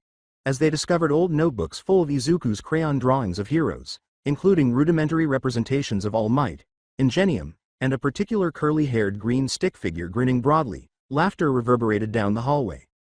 Every night for dinner, Inko had demanded that his favorites be prepared. Katsudon. Tamagoyaki. He liked his miso soup just the way it was. Izuku made sure to finish each bowl this time, if only to avoid another lecture, even though his appetite was still gradually returning.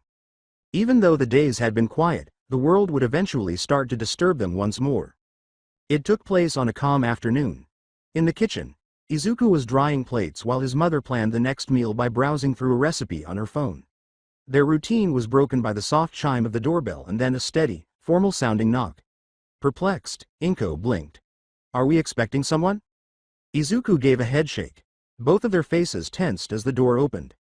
3 well-dressed government officials in dark suits with badges neatly clipped to their breast pockets stood at the threshold. One of them, a tall woman with a calm smile and glasses with silver rims, took center stage. The small, mouse-like figure standing next to her, wearing a red necktie and a smart waistcoat, was what really caught Izuku's attention. Principal Nezu. The principal waved happily, animal quirked. "Good afternoon, Midoriya household. I do hope we're not intruding." Izuku moved to the side out of instinct, and Inko nodded courteously despite still being stunned. "Oh, of course not, please, come in." Following some small talk and formalities, the lead official, the woman with the silver rim, cleared her throat after they were led into the living room. Her tone was even but respectful as she stated, "We're here on behalf of the Hero Public Safety Commission and the Cabinet's Department of Quirk Regulation and Protection.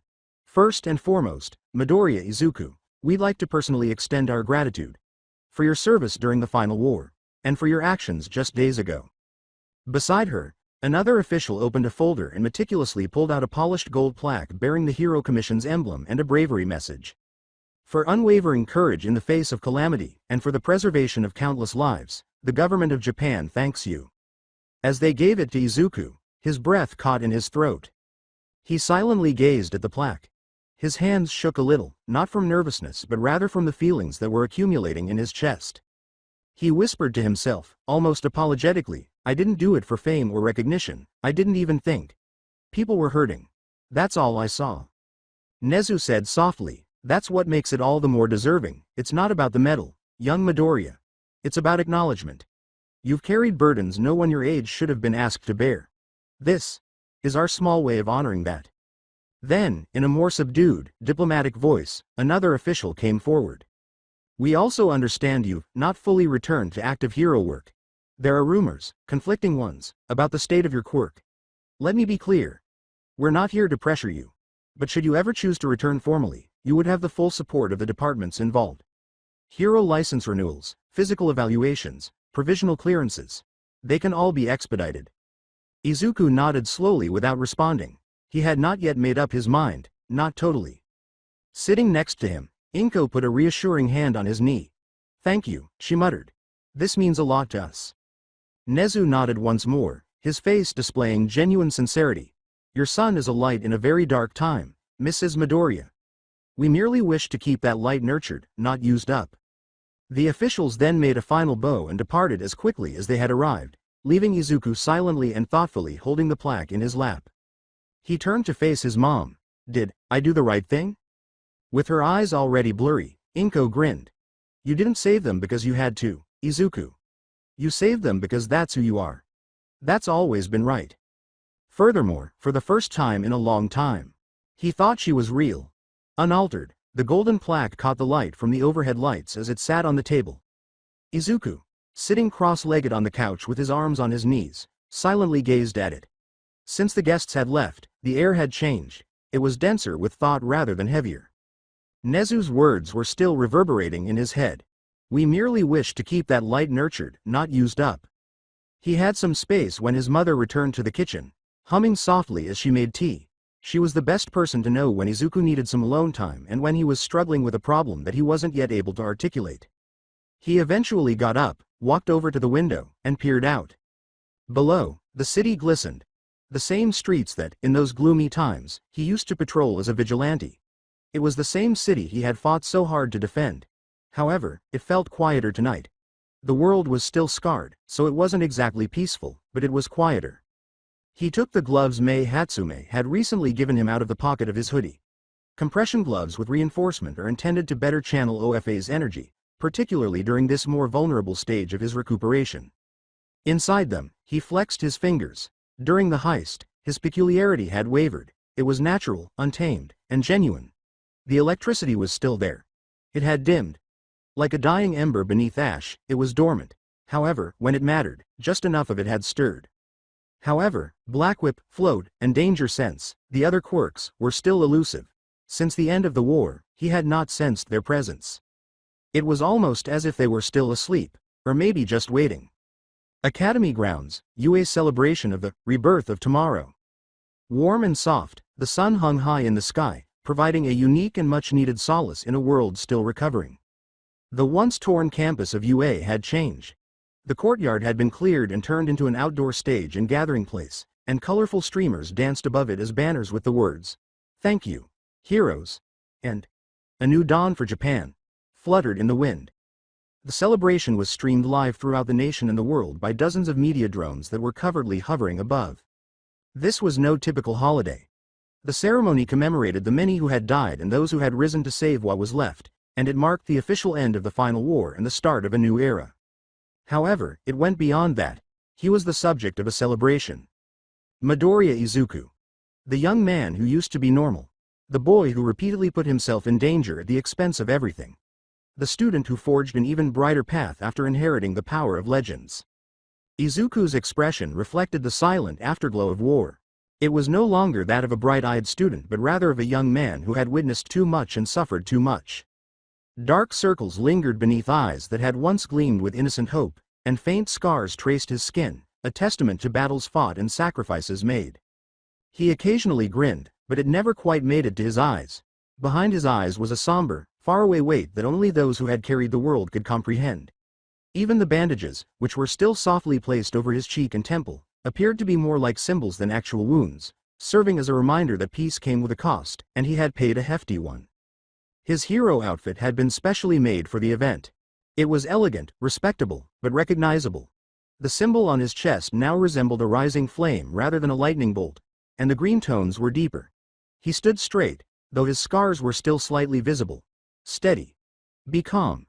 A newly awarded medal hung from his chest, but it was obvious he hadn't worn it out of pride. Despite their steadiness, his hands were faintly scarred from battle. However, his eyes were warm. A hard-won flicker of peace. This was a celebration of rebirth, but the war was over, of life recovered. Despite the high level of security, there was a calm atmosphere. There was a faint buzz of excitement in the air, and a gentle breeze rustled the petals of the cherry trees that bordered the academy grounds. There was a huge crowd in front of him. As the ceremony progressed, government representatives from Brazil, Egypt, France, America, and other countries sat in honored rows, their translators whispering softly. The support was worldwide. Thanks in part to Japan's shining example of heroism, reconstruction had started. The front rows were occupied by pro-heroes, including MT. Lady, Hawks, Mirko, Kamui Woods, and Endeavor. With his arms folded across his enormous chest, Fat Gum grinned with pride. In the rear, UA students from Class 2A and 2B, who were well-dressed and cheering the loudest, occupied the seats. Hitoshi Shinso, who had just been added to the hero course, stood proudly with his fists clenched. Students from the general studies and support courses were also present in full force. Some third-year students also focused on UA care and protection. Melissa Shield, who had flown in from I Island, was standing next to Principal Nezu, who served as the MC, and a beaming power loader. Melissa excitedly waved as Izuku took the podium. Nearby, Pino fluttered on Rody Soul's shoulder as he leaned against a wall with his arms crossed and a cheeky smile on his face. Knowing what this moment meant, he clapped slowly at first, then more quickly. Together, he and Izuku had once taken a huge risk and come out alive. With his official debut as the gentle hero, recently approved, Gentle Criminal stood proudly among the heroes, now dressed in a regulation blue and silver hero outfit complete with white cuffs and a cravat. Beside him, La Brava had a camera in her misty eyes. Lady Nagant stood nearby, quietly composed. Her status as a former assassin still made her vulnerable to international scrutiny. But she was free today. She had opted to attend in silence, standing close to the rear. Her eyes were obscured by dark sunglasses, but her feelings were visible. Izuku's hand gradually tightened around the pendant she wore as soon as she took the stage, giving a silent nod to the boy who had altered her destiny. Eri and Koda are seated in the front row. Eri sat between Aizawa and Inko Midoriya, legs swinging, clutching a small bouquet of white lilies. Admiration glistened in her wide crimson eyes. Even though Kota was dressed in a collared shirt and a formal vest, his face had the fierce, proud look that only someone who had once detested heroes could have now that they understood what it meant to be one. Beyond them, people from all over the world, citizens, families, and government representatives, began to recognize the boy who had transformed everything. Nezu gave the opening remarks while standing at the podium first. Today is not only a celebration of victory, it is a reminder of resilience, of what it means to endure, of what it means to hope, and most of all, what it means to choose to keep going. And so, I call upon the young man who reminded us of that truth. Almost immediately after Izuku took the podium, the audience fell silent. He looked around at everyone he had known, supported, and fought with, those who had come to his aid when he thought he might fall. He could only stare at them at first. So many faces. He had impacted so many lives, some without even realizing it, some of them deeply. The quiet was overwhelming, honorable, anticipating. He inhaled deeply, then another, his heart thumping. He swallowed. Then he said something. I don't know if I deserve all this. 2 years ago, I was a kid who couldn't even look people in the eye, let alone imagine standing in front of a crowd like this. The audience laughed lightly. Some smiles are knowing. I wasn't born with power, and even when I got it, I kept asking myself, why me? There were better choices, stronger, braver people. Why put all that weight on me? I don't think I've ever found the perfect answer, but what I do know is, every time I saw someone in pain, I couldn't turn away. Not then. Not now. Probably not ever. I was scared. Every day. But I learned that courage isn't about not being scared, it's about moving anyway. There were many times, too many, when I thought I wouldn't make it. When the weight was too heavy, and the road too dark. But every single time I fell, someone was there to pick me up. My friends. My teachers. My mom. Even people who didn't owe me anything, who chose to believe in me anyway. I once believed heroes had to smile even when they were in pain. That they had to be perfect. But now I know, it's okay to be scared. It's okay to hurt. As long as you keep moving forward. After pausing, he looked at Eri, who gave him a silent nod. I fought for a future where kids like her could smile without fear, and I wasn't alone in that. We all fought. Every single one of us, even those who stood on the other side but changed their path. For a moment, he looked at Nagant behind him. She averted her gaze, but her fingers gripped her pendant more firmly. I didn't win the war alone. I couldn't have. I had friends who pulled me back from the edge. Teachers who never gave up. Strangers who became family. Villains who chose to change. Children who believed in me even when I didn't. He looked at Nagant and Gentle. Then to his classmates, who battled as valiantly as he did, and to professional heroes. So this celebration, it's not just for me. It's for everyone who chose hope. Everyone who stood back up when it mattered most. Everyone still trying to heal. And to those we lost, we will never forget you. We carry you with us. I'm not perfect. I don't even know if I'll ever be strong enough again to fight like I used to. But even if I don't have the same power, I'll always be a hero. Because being a hero means you care. That you help. That you never walk past a person who's hurting. And I promise, I'll never stop walking toward them. Let's keep walking toward that brighter future, together. Thank you, for believing in me. There was a heavy, respectful silence as his voice trailed off. The applause followed. It began slowly, kind. Then more quickly. More volume. Until the whole courtyard erupted in cheers, whistles, and applause. For one glorious moment, hope was more radiant than ever as tears fell down the faces of both young and old. Into Kota's shoulder, Eri sobbed. Melissa covered her mouth with both hands and clapped. After blinking once, Lady Nagant bowed her head, expressing regret, with appreciation. The gentleman saluted with a raised hand.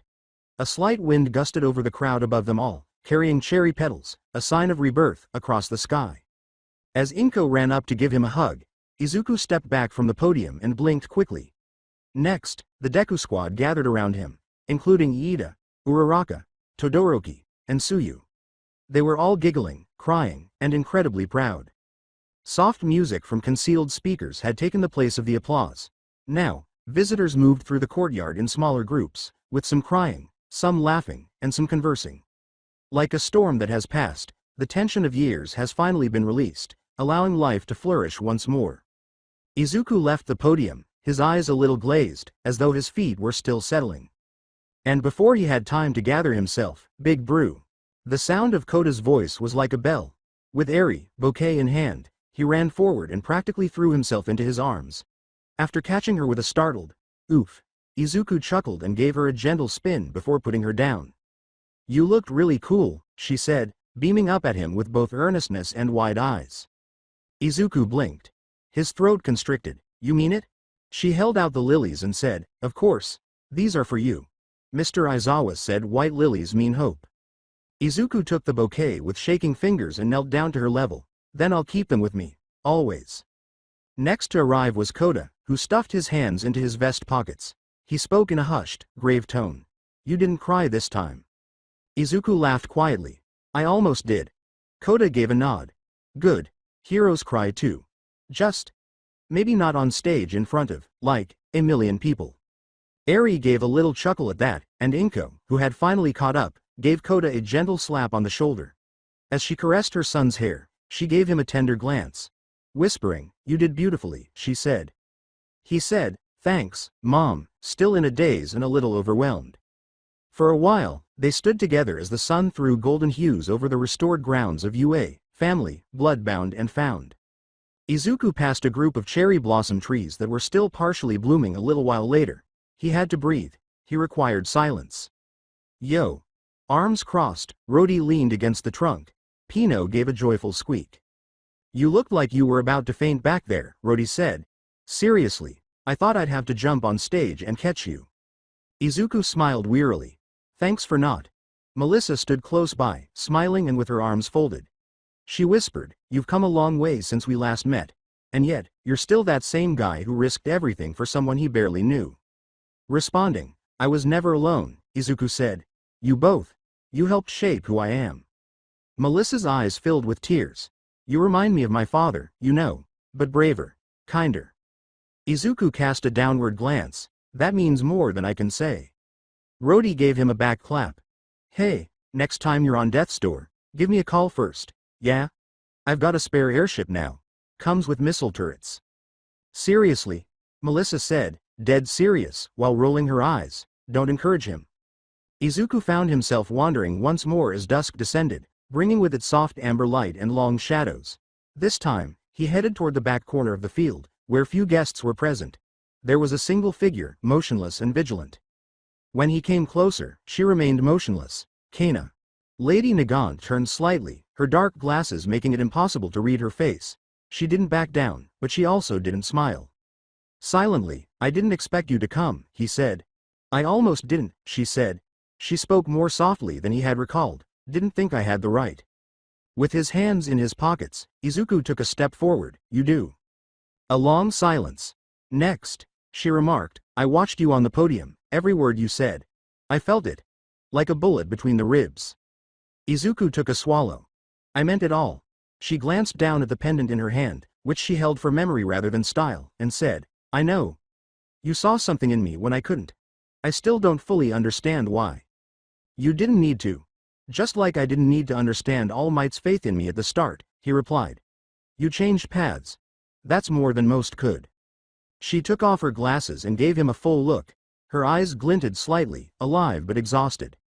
With a voice like a vow, she said, "I'm one shot away if you ever need someone to watch your back from the shadows." Izuku nodded in the tiniest, most candid way. "And if you ever need someone to talk to, I'm here." The sun was now low in the sky. Lights strung through the trees twinkled softly overhead, and fireflies danced in the air. Uraraka, Iida, Todoroki, and Tsuyu were waiting for Izuku under a gazebo when he returned. Naturally, they had reserved a seat for him. Teaser. "You survived the crowd," Uraraka said, passing him a bottle of soda. "And the speeches," stated Todoroki. "And the hug from Eri," Iida continued, nodding mock seriously while adjusting his glasses. "And Lady Nagant," whispered Tsuyu. "I saw her from a distance." With fatigue finally settling into his bones, Izuku sat down slowly. After glancing at his family and friends, he finally let out a breath. He whispered, "I don't think I'm ready." They didn't chuckle. There was no argument between them. "We'll be here," Uraraka said, covering his own hand. Iida stated, "Every step, with firmness. Till you are," Todoroki continued.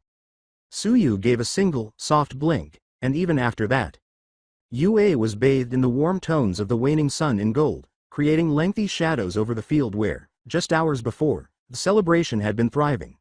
A light wind blew through the grounds, carrying the sounds of conversation, laughter, and goodbyes as the sky rose above the far-off cityscape, burning orange. Slowly, the guests started to depart, some with tears in their eyes and others grinning broadly and promising to stay in touch. Before making their way to the gates, civilians, students, and heroes all spoke briefly. While the school's string ensemble played a calming farewell song in the background, the cleanup crews moved in to collect plates and decorations. Izuku stood silently close to where the lights used to be brightest, in the middle of everything. Aizawa was away seeing some foreign dignitaries, and his mother had gone inside to rest. He looked up at the sky and saw that it was just him now, his shadow extending far behind him. He took a slow breath. It was done. It's really over. Or so he believed. From the school gates he heard a commotion. Shoes clicking sharply on the pavement. The abrupt flashing of the camera. The reporters had arrived in their unmistakable swarm. Midoriya-san.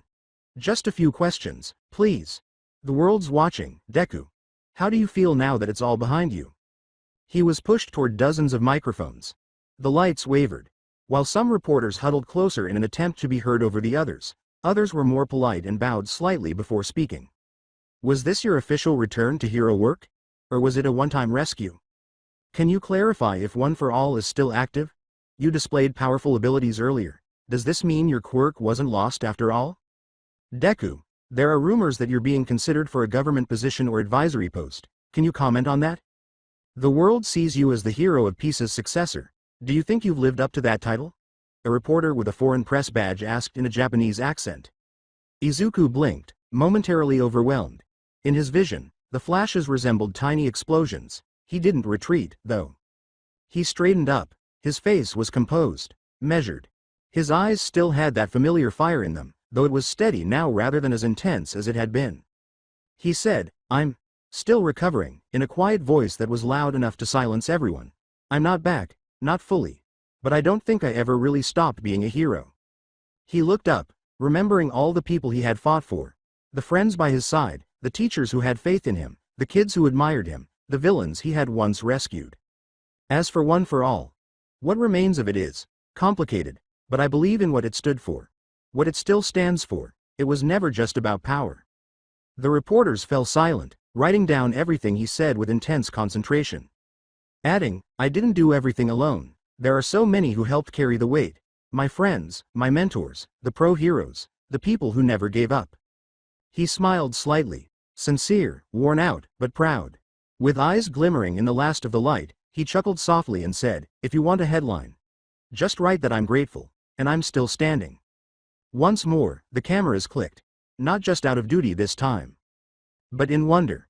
The light catching in Izuku Midoriya's eyes seemed to shine even brighter as the sun finally sank below the horizon. Thus, the celebration came to a gentle end as the last of the twilight faded and UA's lights glowed softly in the deepening dusk. Izuku stood for a moment longer beneath the wide open sky, encircled by the soft murmur of a world that was gradually getting better rather than the applause or inquiries of the crowd. His hands, which had been raw from fighting, were now at his sides in a composed position. Once weighed down by guilt and unachievable expectations, his heart continued to beat steadily, not as the vehicle of a legendary power but rather as a young man who never stopped moving forward.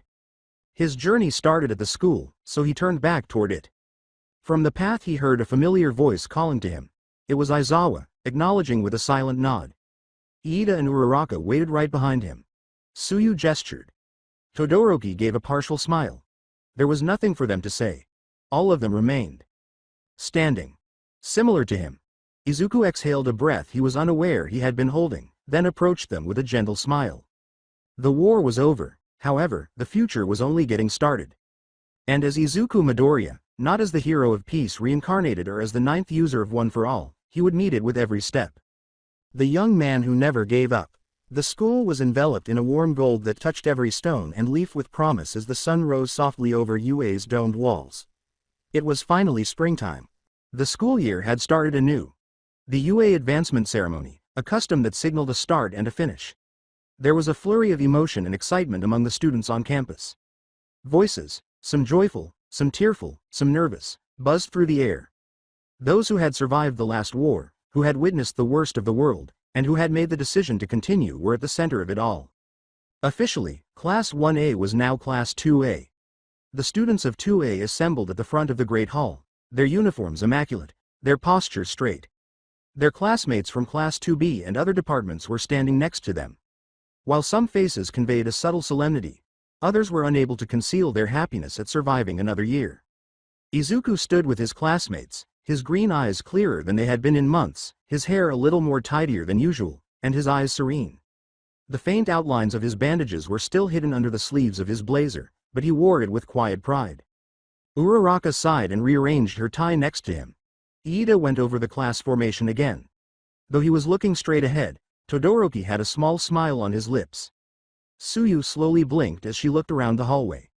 Their relationship had only gotten closer, their mutual understanding more profound.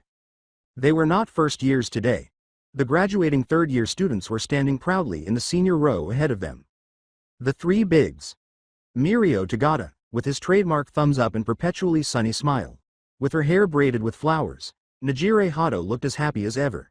Standing tall in his formal uniform, Tamaki Imajiki blushed under the attention. They were prepared to leave the school that had shaped them, standing with their own class. Don't forget us. Nejire blew kisses to the underclassmen as Mirio waved to Izuku and the others. Tamaki nodded to the students who looked up to him. In the meantime, the UA opened again. The freshmen started to show up.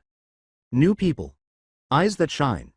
Others narrowed with ambition, while others were wide with wonder. Students from across Japan, all hoping to become heroes. And among them, murmurs filled the air. Some watched in wonder, whispering, "That's Deku," and "He really saved the country, no, maybe the entire world." Others were intimidated. However, they were all aware that legends were created here. At the podium was Principal Nezu, who was as happy as ever. Welcome, dear students, old and new. Today marks the beginning of a new year, and while we honor those who have graduated, we also look to the future. We thank the brave heroes who stood at the edge of despair and pulled this nation back from the brink. But now, it is time to rebuild, to grow, to become more than what we were. The audience applauded. Aizawa, Present Mike, Cementos, Ectoplasm, and even Hound Dog were among the faculty members who observed from the sidelines. Powerloader fixed a light fixture mid-speech. With a gleam of pride in her eyes, Recovery Girl stood silently, observing her students. Petals from the outside blooming cherry trees danced among the students as the ceremony came to an end. Voices and laughter were carried by the wind, which also carried the pain of the past and replaced it with something softer. I hope. Later on in the day, the second years went back to their rooms in the dorms, some of them resting, some redecorating. There was life in the halls again. Third-year students gathered their belongings and posed for photos with juniors. In groups, the new first years explored the campus's labyrinthine layout, laughing and getting lost. They were greeted with open arms by Class 2A, who were already regarded as idols by their peers. Izuku sat by the window and gazed up at the sky in the silence of his room. He was back. Not only to UA, but to life in all its fullness and truth. And a new year was ahead. The ceremony of advancement was over. Most of the guests were either loitering around the dorms or starting to head back home after the new first years had been led off for orientation. However, a silent message was exchanged between Class 2A and 2B just before the late afternoon's golden light started to fade into dusk. Let's meet at the main courtyard. There's one last thing we need to do. Under the tall, blooming sakura tree, Mirio, Nejire, and Tamaki were waiting for the school car to pick them up. They were all wearing their official graduation attire, and their bags were by their sides. They were giggling over something when they heard footsteps. Class 2A and 2B, the entire second-year hero courses, formed a semicircle around their upperclassmen, standing shoulder to shoulder in uniform. For a moment, there was silence. A few petals flew through the air on the wind. Izuku was the first to move forward, his face composed but his eyes genuine, his hands folded courteously in front of him. Tagata-senpai. Hado-senpai. Imajiki-senpai, before you go, we wanted to thank you, all of us. Startled, Mirio blinked. Nejire put her hands together in front of herself. Tamaki, obviously agitated, looked down. Iida moved forward to stand next to Izuku and bowed respectfully. Your guidance, your encouragement, and your strength helped us survive our first year. Without you, we would not be the heroes in training we are today. With a fist to his chest, Kirishima continued. You showed us what real spirit looks like. Beside him, Yaoyorozu nodded in a graceful voice. And how to hold on to kindness in a world that often forgets it. Juru grinned slightly. You showed us how to vibe even when the world was ending.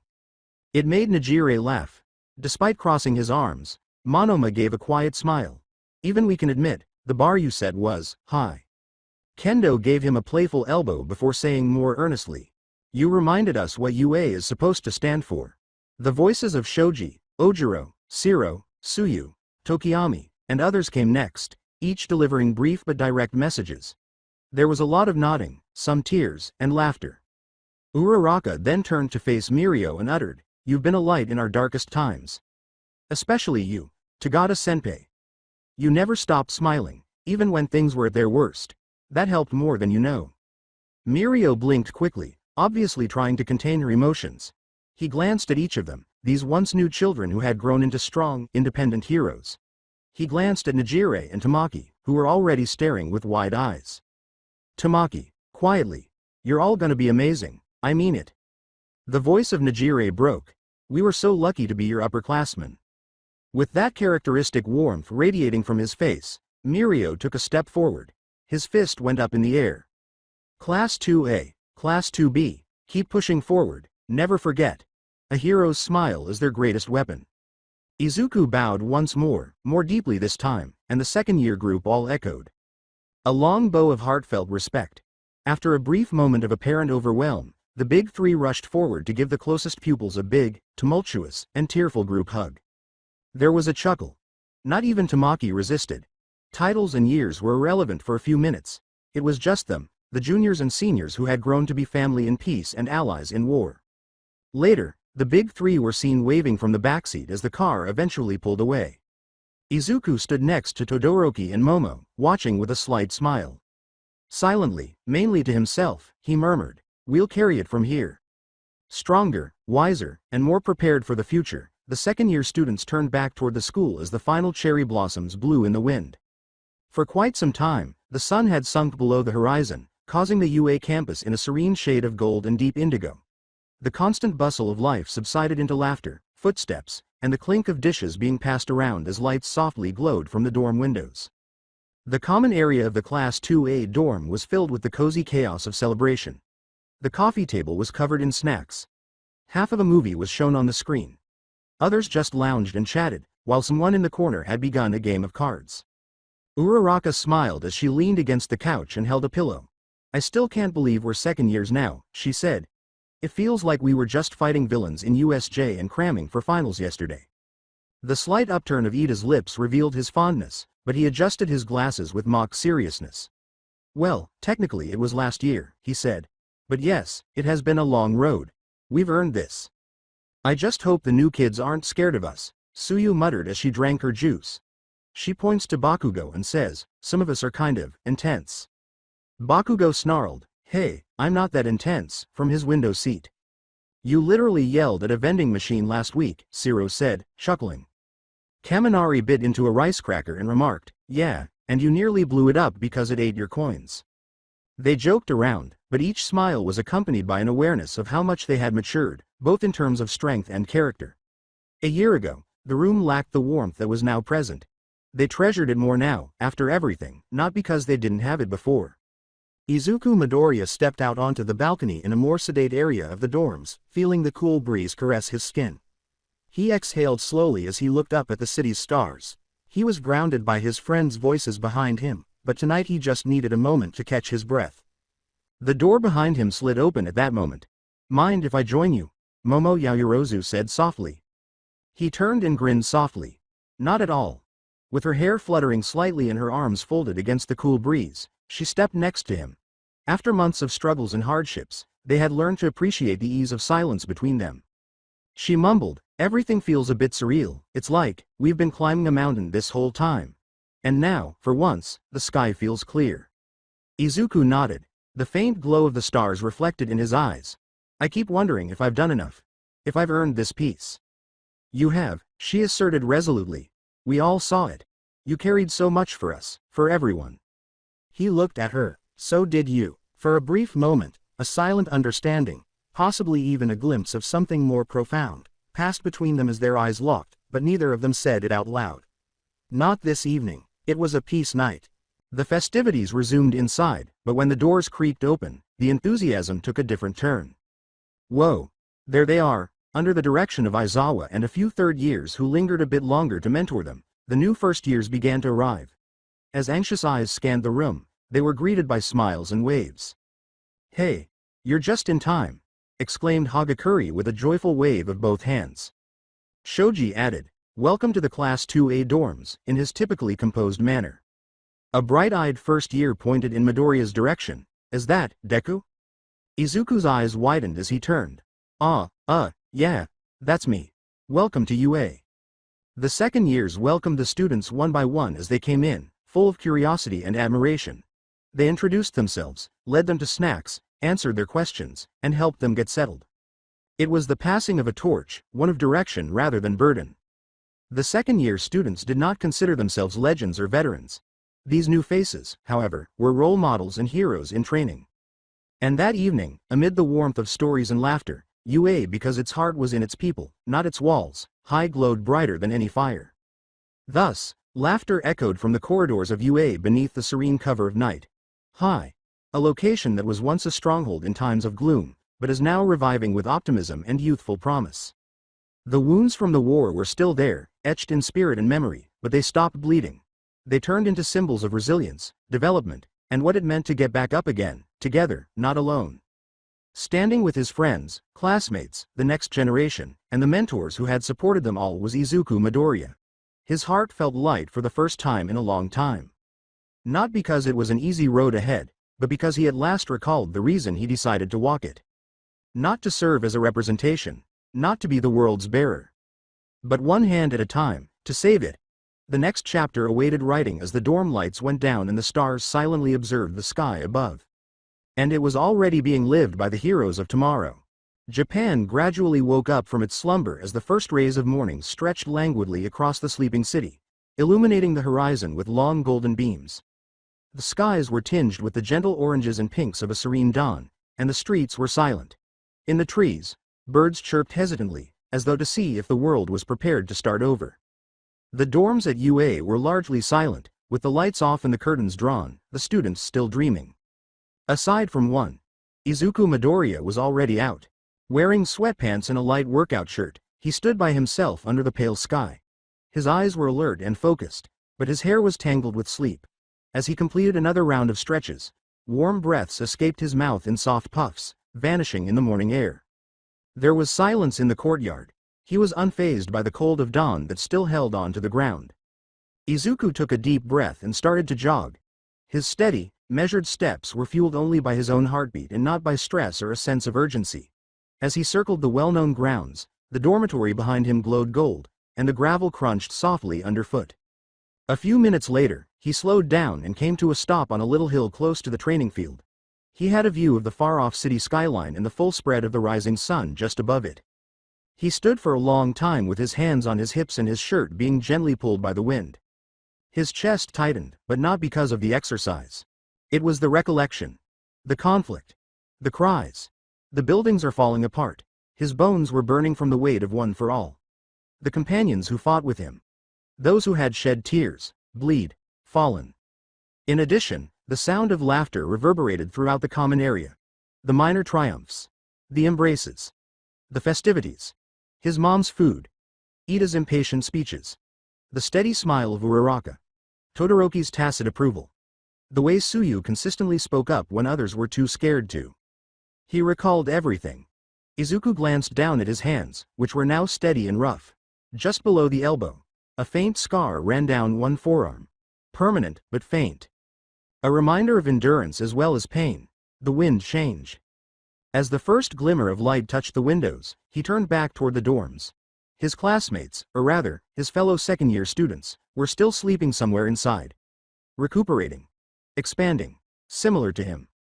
A tiny, silent smile tugged at his lips. He muttered to the wind, "So we made it, we're still here."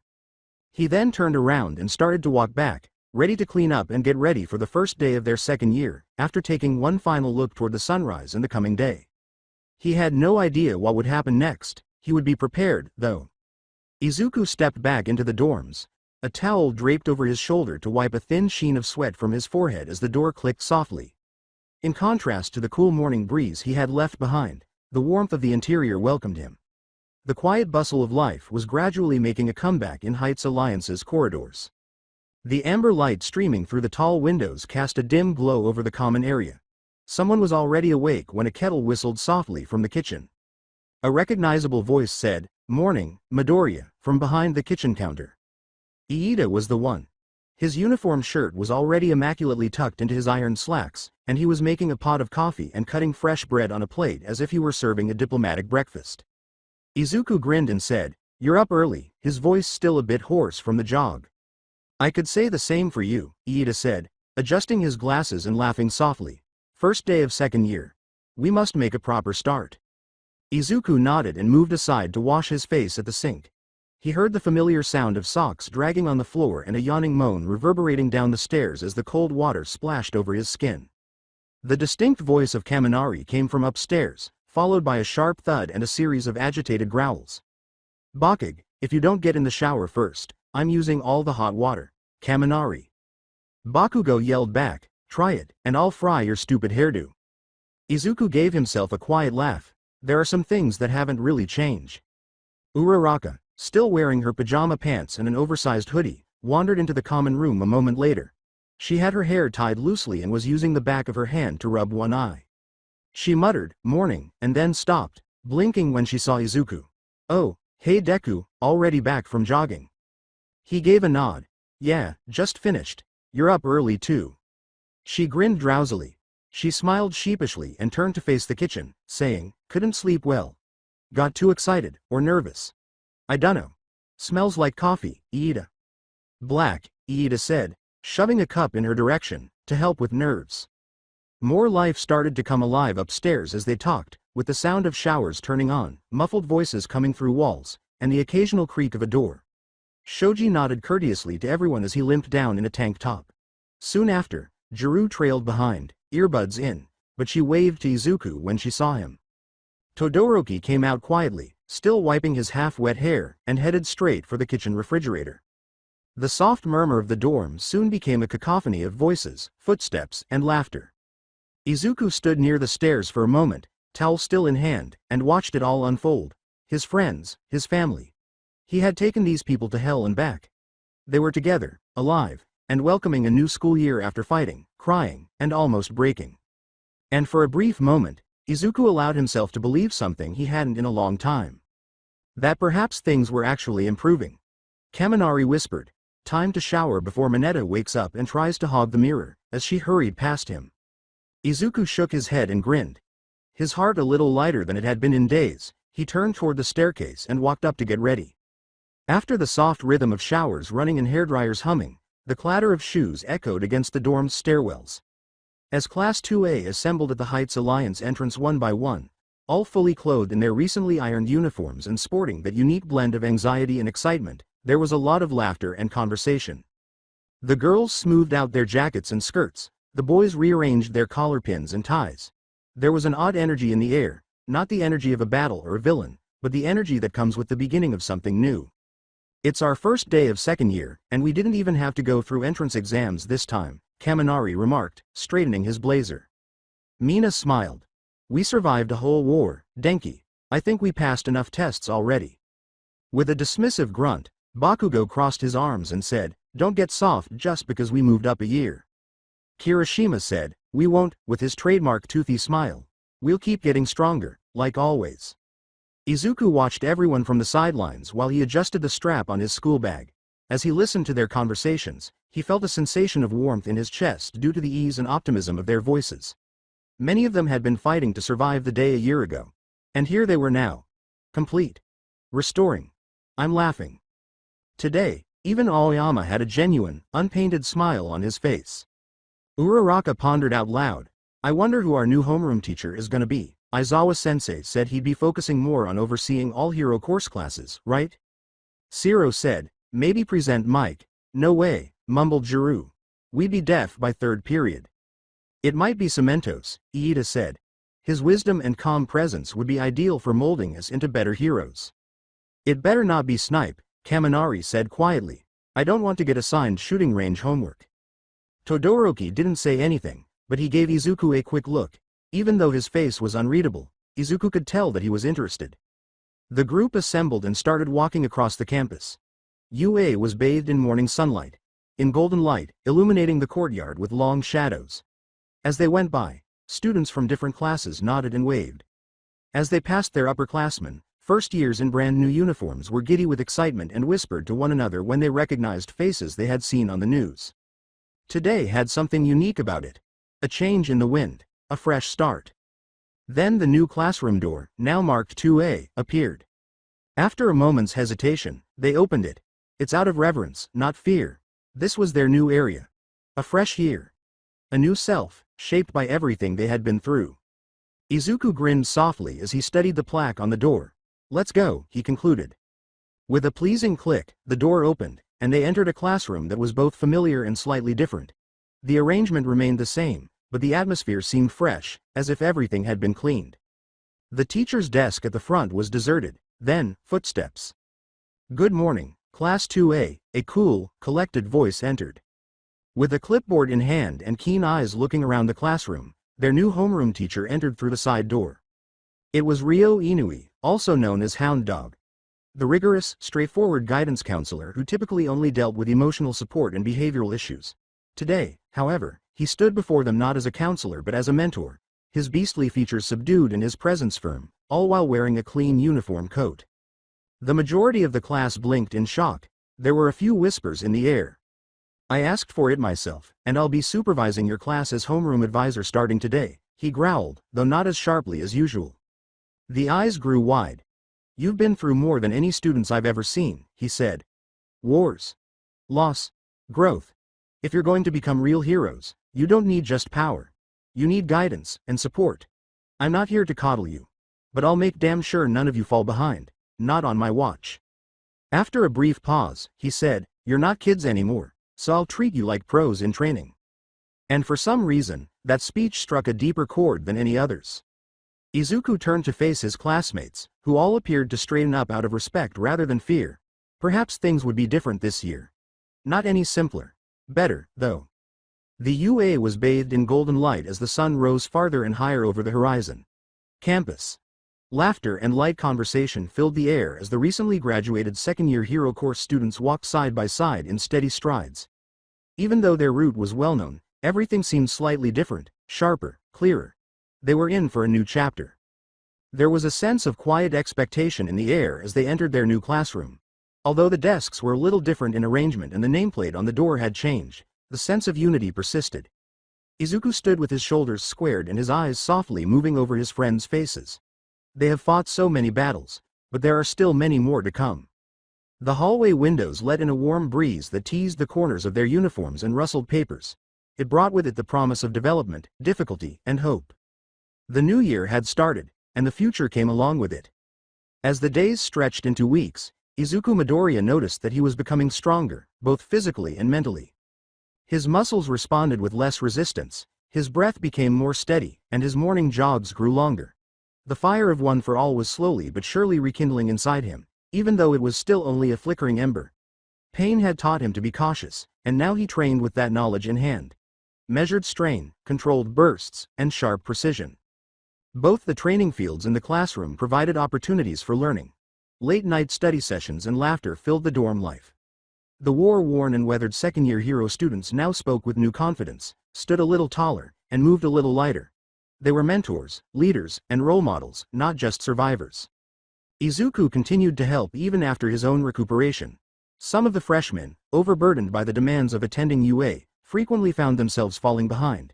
But whenever they did, Izuku was there to help, guiding them, practicing drills with them after class, and offering a small tip or a kind word of encouragement. He was more than just a senior to them. He was a lighthouse. Soon, there was a buzz of excitement throughout the campus as the UA returned, athletic festival. Every year level had its moment to shine, but the second years were especially eagerly awaited. Once again, it was a national event, reopened to the public, broadcast on networks, and celebrated resilience rather than fear of attack. People from all over the country watched as seasoned combat veterans returned to the stage, but this time, they were competing rather than surviving. The crowd arrived for a variety of reasons. Others wanted to see the upcoming generation of professional athletes. Some people came to have fun.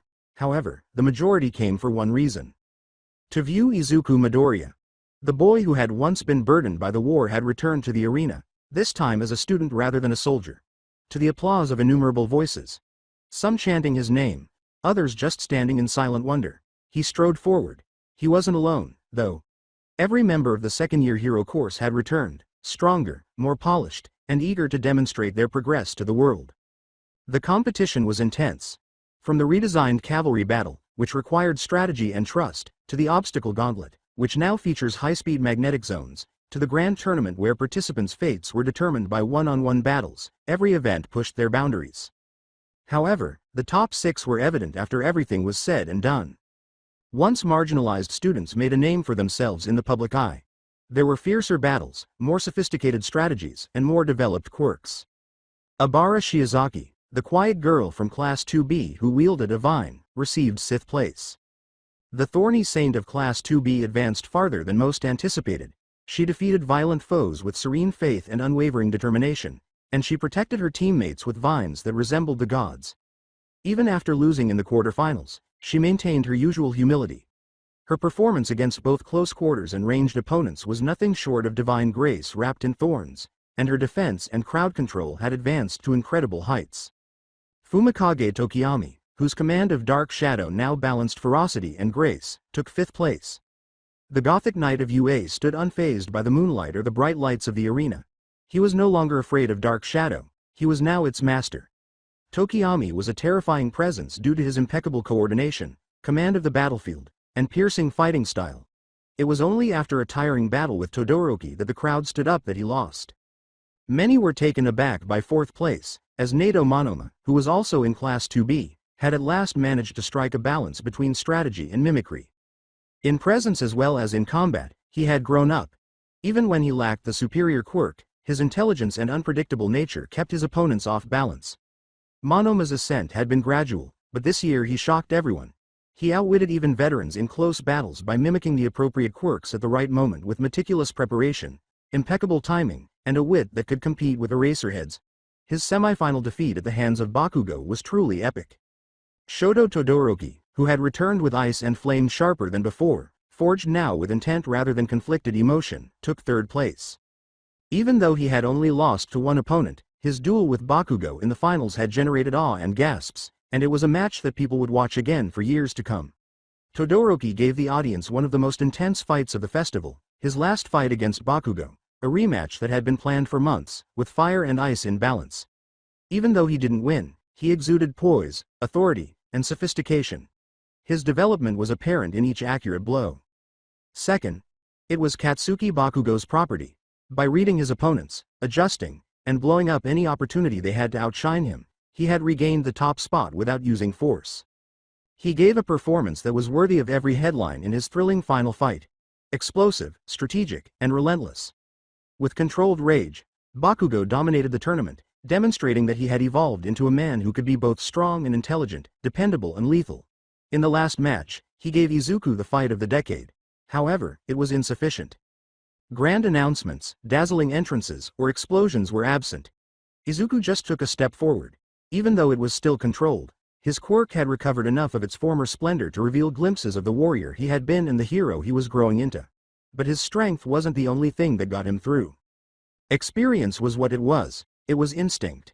It was compassion with a dash of determination. He had a reason for fighting every battle. He raised his opponents, not crushed them. He made them shine. Nevertheless, nobody could contest his triumph. The crowd fell silent, then erupted, when he stood in the middle of the arena, his hands bruised, his uniform torn, and his sweat trickling down his jaw. And the victor? The boy who had saved Japan, Izuku Midoriya, was now officially acknowledged as the best second-year hero student at UA. But as he gazed around the stadium at his teachers, friends, peers, and mother, who was watching with tears in her eyes, as well as the younger students he had motivated, his fists did not go up in celebration. He merely bowed to the audience and smiled. And softly murmured to himself, "I still have so much more to do." The crowd's booming roar reverberated throughout UA Stadium. As the final scoreboard flickered across the enormous screen, confetti cannons exploded overhead. Abara Shiozaki, 6th, 2B, Tokiyami Fumikage, 2A, came in 5th. Nato Monoma, 2B, in 4th place Shoto Todoroki, 2A, came in 3rd. Katsuki Bakugo, 2A, came in 2nd. Izuku Midoriya, 2A, came in 1st. Everyone was standing up. The cheers weren't only for his triumph, they were also for the boy who had risen from the ashes, who had been assumed to be done after the war, and who was now taking back his place under the sun. Izuku stood there panting, his shoulders heaving with fatigue, his body slick with dust and perspiration. A thin stream of blood trickled down the corner of his lip, and the sleeves of his uniform were ripped. But there was an indisputable gleam of hope in his eyes. He hardly noticed when a staff member handed him a towel. The noise was a far-off hum against the storm in his heart as his eyes strayed over the crowd. Then they arrived. Class 2A's responses too. The first person to emerge from the stands was Tenya Iida, who half ran, half stumbled down the stairs while waving both hands.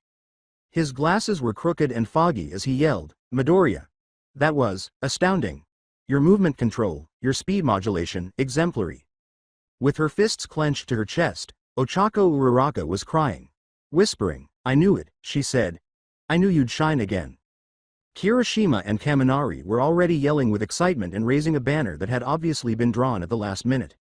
"That's our guy, Deku." In the background, Mina was taking selfies with their group, all of their faces glowing with pride.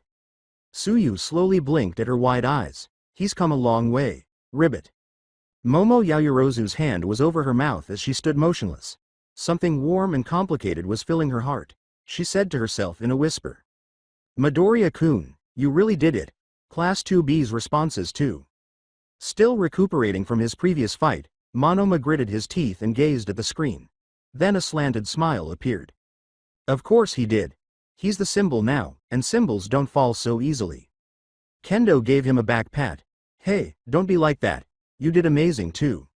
Abara Shiozaki silently blessed the strength of will that outshone any quirk by folding her hands in prayer.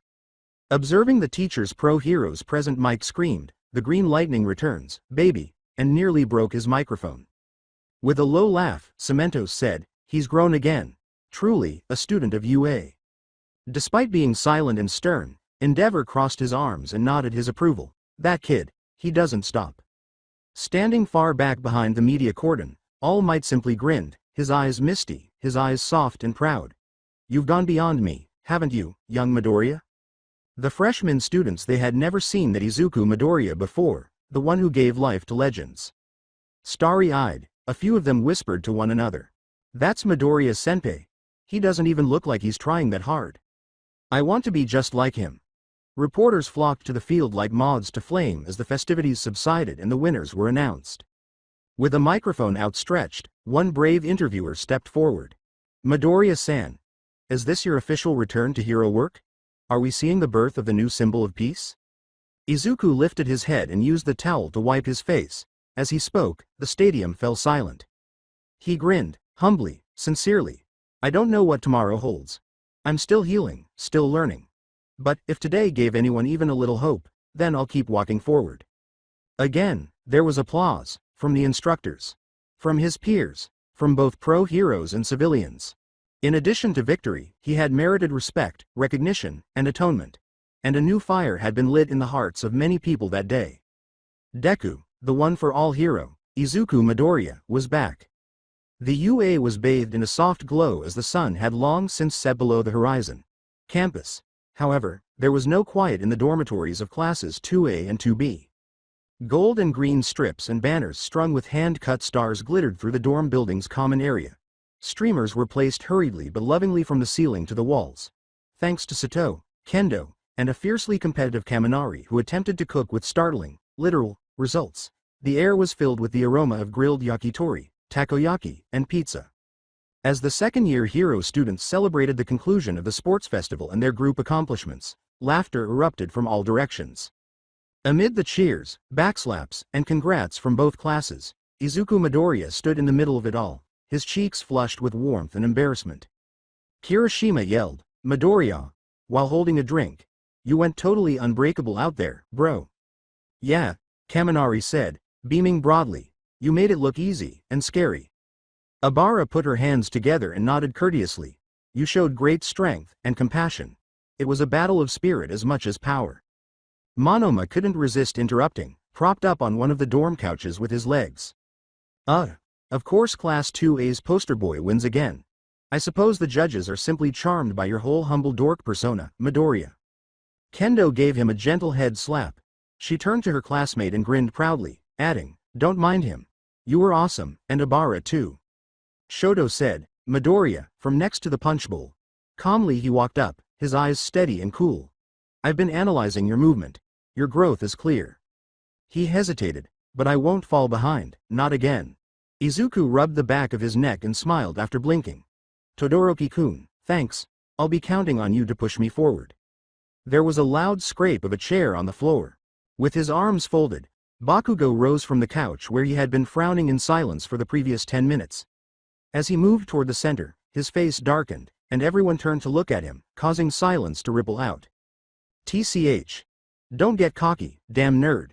He poked himself with a thumb. I'll crush you next year, count on it. Startled, Izuku blinked, but his smile was sincere. I'll be ready. Kirishima grinned at them. Oh man, I love this rivalry. Juru used her phone's speaker system to play a triumphant riff. Let's call that track 1, King of the Festival. While bouncing around, Hagakure distributed soda cups. To Izuku, she emitted. To all of us, Yaoyorozu said, poisely standing next to her and lifting her glass. Every single one of us who gave it our all. Everyone in the room raised their drinks. Cheers. Loud and proud, the shout reverberated throughout the dorm. The night was full of music, laughter, and happy conversation. The apprehensive, wide-eyed students who arrived at UA were no more. Amid a chaotic world. They were veterans now, war-torn, survival-bonded, and dream-bound. They weren't merely students tonight, they were allies. They were related, and they were prepared for anything that might happen next. Izuku Midoriya noticed that he was becoming quieter even though the room was teeming with music, laughter, and conversation. With a cup of soda in hand, he sat with his friends and half listened to Kaminari and Ishido joke about who did the worst dancing at the closing ceremony. However, his eyes wandered once more, possibly for the third or fourth time that evening. Momo Yaoyorozu stood across the room from Iida and Shoji, presenting Abara with a little tray of desserts she had made herself earlier in the evening. Her dark hair caught the dorm lights, giving her serene, elegant face a gentle sheen. A little worn out from the emotions of the day, but calm as usual, she smiled softly. He averted his gaze. She hadn't noticed, he hoped. However, he had previously caught himself observing her. It had begun. In silence. During morning assemblies, she stole a glance and observed how meticulously she took notes in class, how she always gave quiet encouragement prior to missions, and even how she moved to help him up when he stumbled during the early combat exercises. At the time, he attributed it to respect, awe for someone so strong and composed. However, recently, it had gone beyond that. His ribs were pounded by his heart. His drink was empty when he attempted to take a sip. Kaminari was giggling once more. Tokiyami was mumbling something, and Uraraka was pushing him. Once more, Monoma was yelling something about superiority. Everything was alive, warm, and noisy. Izuku, however, continued to think about her. His thoughts were interrupted by a faint voice. Midoriya, Momo said in a kind and courteous tone. He gave a little start and turned to see her standing a few feet away with a plate of sweets in her hand. She whispered, you seem to be deep in thought. Are you all right? He blushed slightly and blinked rapidly. Oh, yeah, just, why you know. Thinking about how the day went, haha. She grinned. After pausing, she continued, it was a good day. You did wonderfully. All of you did. Thanks, he replied with a smile. But, you helped organize so much of this. You've been amazing too, Yaoyorozu-san. A hint of pink touched her cheeks, softening her expression. After responding, I'm glad we all get to celebrate together again, she carefully set the plate in front of him. Make sure to eat something. Izuku found himself observing her once more as she turned to rejoin the others. And he didn't turn away this time. Somewhere, outside the walls of UA. Japan and much of the world watched, far away from the warmth and laughter of the dorms. Clips from the sports festival were rerun by news organizations. Attention was drawn to the final fight between Bakugo and Midoriya, Todoroki's strategic sparring, Abara's elegant yet devastating attack, and even Monoma's shrewd tactics. Midoriya, the boy who helped end the war, and now, the top of his year. Is this the beginning of the next symbol of peace? Second-year students at UA are showing a new level of strength. Heroes are rising from the ashes. People in towns and cities flocked to their homes, electronics stores, and cafes to watch the interviews and replays. Parents discovered hope for the future of their kids. Students in the aspirational hero course watched in wonder and motivation. Villains also paid attention in more obscure areas of society, where evil still persisted. A few sneered. Some people remained silent while they watched. Some names are marked. Every ear heard the sports festival's reverberations. The students who carried those expectations, however, were merely attempting to enjoy another peaceful evening inside the UA dorms. They had no idea how their strength had started to cause ripples. The soft silence of nightfall had replaced the warmth of the evening. The majority of Class 2B had already gone back to their individual rooms, and the sound of their chatter and laughter was now only a faint echo inside the walls. The only sound to break the silence in the Class 2A dorm's common area was the gentle clink of dishes being washed under running water. Izuku was standing at the sink with his hair still disheveled from the day's activities and his sleeves rolled up. Most of the remnants of their celebration had been cleared away, including confetti swept into tidy piles, stray napkins collected, and empty cups stacked. Half laughing, Kaminari had fainted somewhere. Like a bag of potatoes, Shiro had carried him upstairs. They had heard Izuku say, "I'll take care of the rest, just get some rest." All he could hear now was the hum of the refrigerator and the chirp of night insects outside the open window. Then, Izuku. He leapt. He yelled in surprise and spun around, his eyes wide, the plate in his hand almost slipping from his grasp. Momo was standing behind him, holding a towel to wipe her hands, her face contrite. "Ah, I didn't mean to frighten you," she exclaimed, her eyes widening a little. "And no, it's okay," he stumbled, putting a hand to his chest and laughing uneasily. I thought I was alone." Her footsteps were light as she moved closer. "I noticed you were still here, and I couldn't just go to sleep knowing you were doing this alone." "You didn't have to," he said sheepishly, turning his head back to the soapy sink. "I've almost got it." When he said, "But you shouldn't have to finish it all by yourself," she moved to stand next to him. He handed her some plates, which she started to dry with a dish towel. They worked in pleasant silence for a short while. Then Momo said it once more. With her eyes fixed on the plate she was holding, she said softly, "You've been nodding off lately. More than usual, I mean." Unexpectedly, Izuku blinked. What do you mean?" She smiled slightly as she looked up at him. "During classes. Meetings. Even tonight. I know you're usually thoughtful, but lately, it's been different." His heart skipped a beat. I guess I've just had a lot on my mind." She gave a slight tilt to her head. "About One for All?" He paused. "That's part of it," he said in a low voice, "but not just that." Momo didn't press further. Rather, she passed him another dry plate and hummed softly. The intimacy between them was delicate, vulnerable, and neither tense nor uncomfortable, like a string-pulled taut. Izuku then inhaled deeply. I guess I've also just been thinking about people. About how much things have changed. How everyone's grown. How you've grown." Startled, she turned to face him. "Me?" His eyes flitted to hers and then back to the sink as he nodded slowly. "You've always been smart and talented. But this year, it's different. You're more confident. You carry yourself with so much strength now. People follow your lead, and I guess I've found myself watching more than I meant to." On the plate, Momo's fingers became motionless. Her expression was initially unreadable as she gazed at him. Izuku became red when he realized what he had said. "I mean, not in a weird way. Not like, I wasn't trying to, I mean, it's not like I stare at you or." A gentle laugh cut through his panic. He turned to see her trying to contain a giggle by covering her mouth with her hand. Her eyes gleamed with laughter, but her cheeks were pink. With a whisper, "I understand, Midoriya-kun," she said, "truly." Once more, their gazes locked, and neither of them averted their gaze. After a pause, she continued, "I think I've been watching you too." He gasped. Momo put the final dry plate on the rack and turned slightly. "You're not the same person who entered UA back then. You carry burdens most of us can't even imagine, and yet, you always try to be kind. You always try to smile. It's admirable, but," she paused, her tone more dulcet, "you don't have to carry everything alone." At first, he was at a loss for words, however, there was no mistaking the warmth that blossomed in his chest. "Thank you, Momo." With a slight, elegant nod, she stepped back. We should both get some rest. Tomorrow's another big day. Right. In the doorway, she stopped. Good night, Izuku. Good night. She was gone in an instant. For an additional moment, he stood with his hand resting on the counter and the dishes forgotten. His heart continued to race, but this time it was not from fear or combat. Only a silent, strange hope. I will continue this story in next part. Till then, bye bye.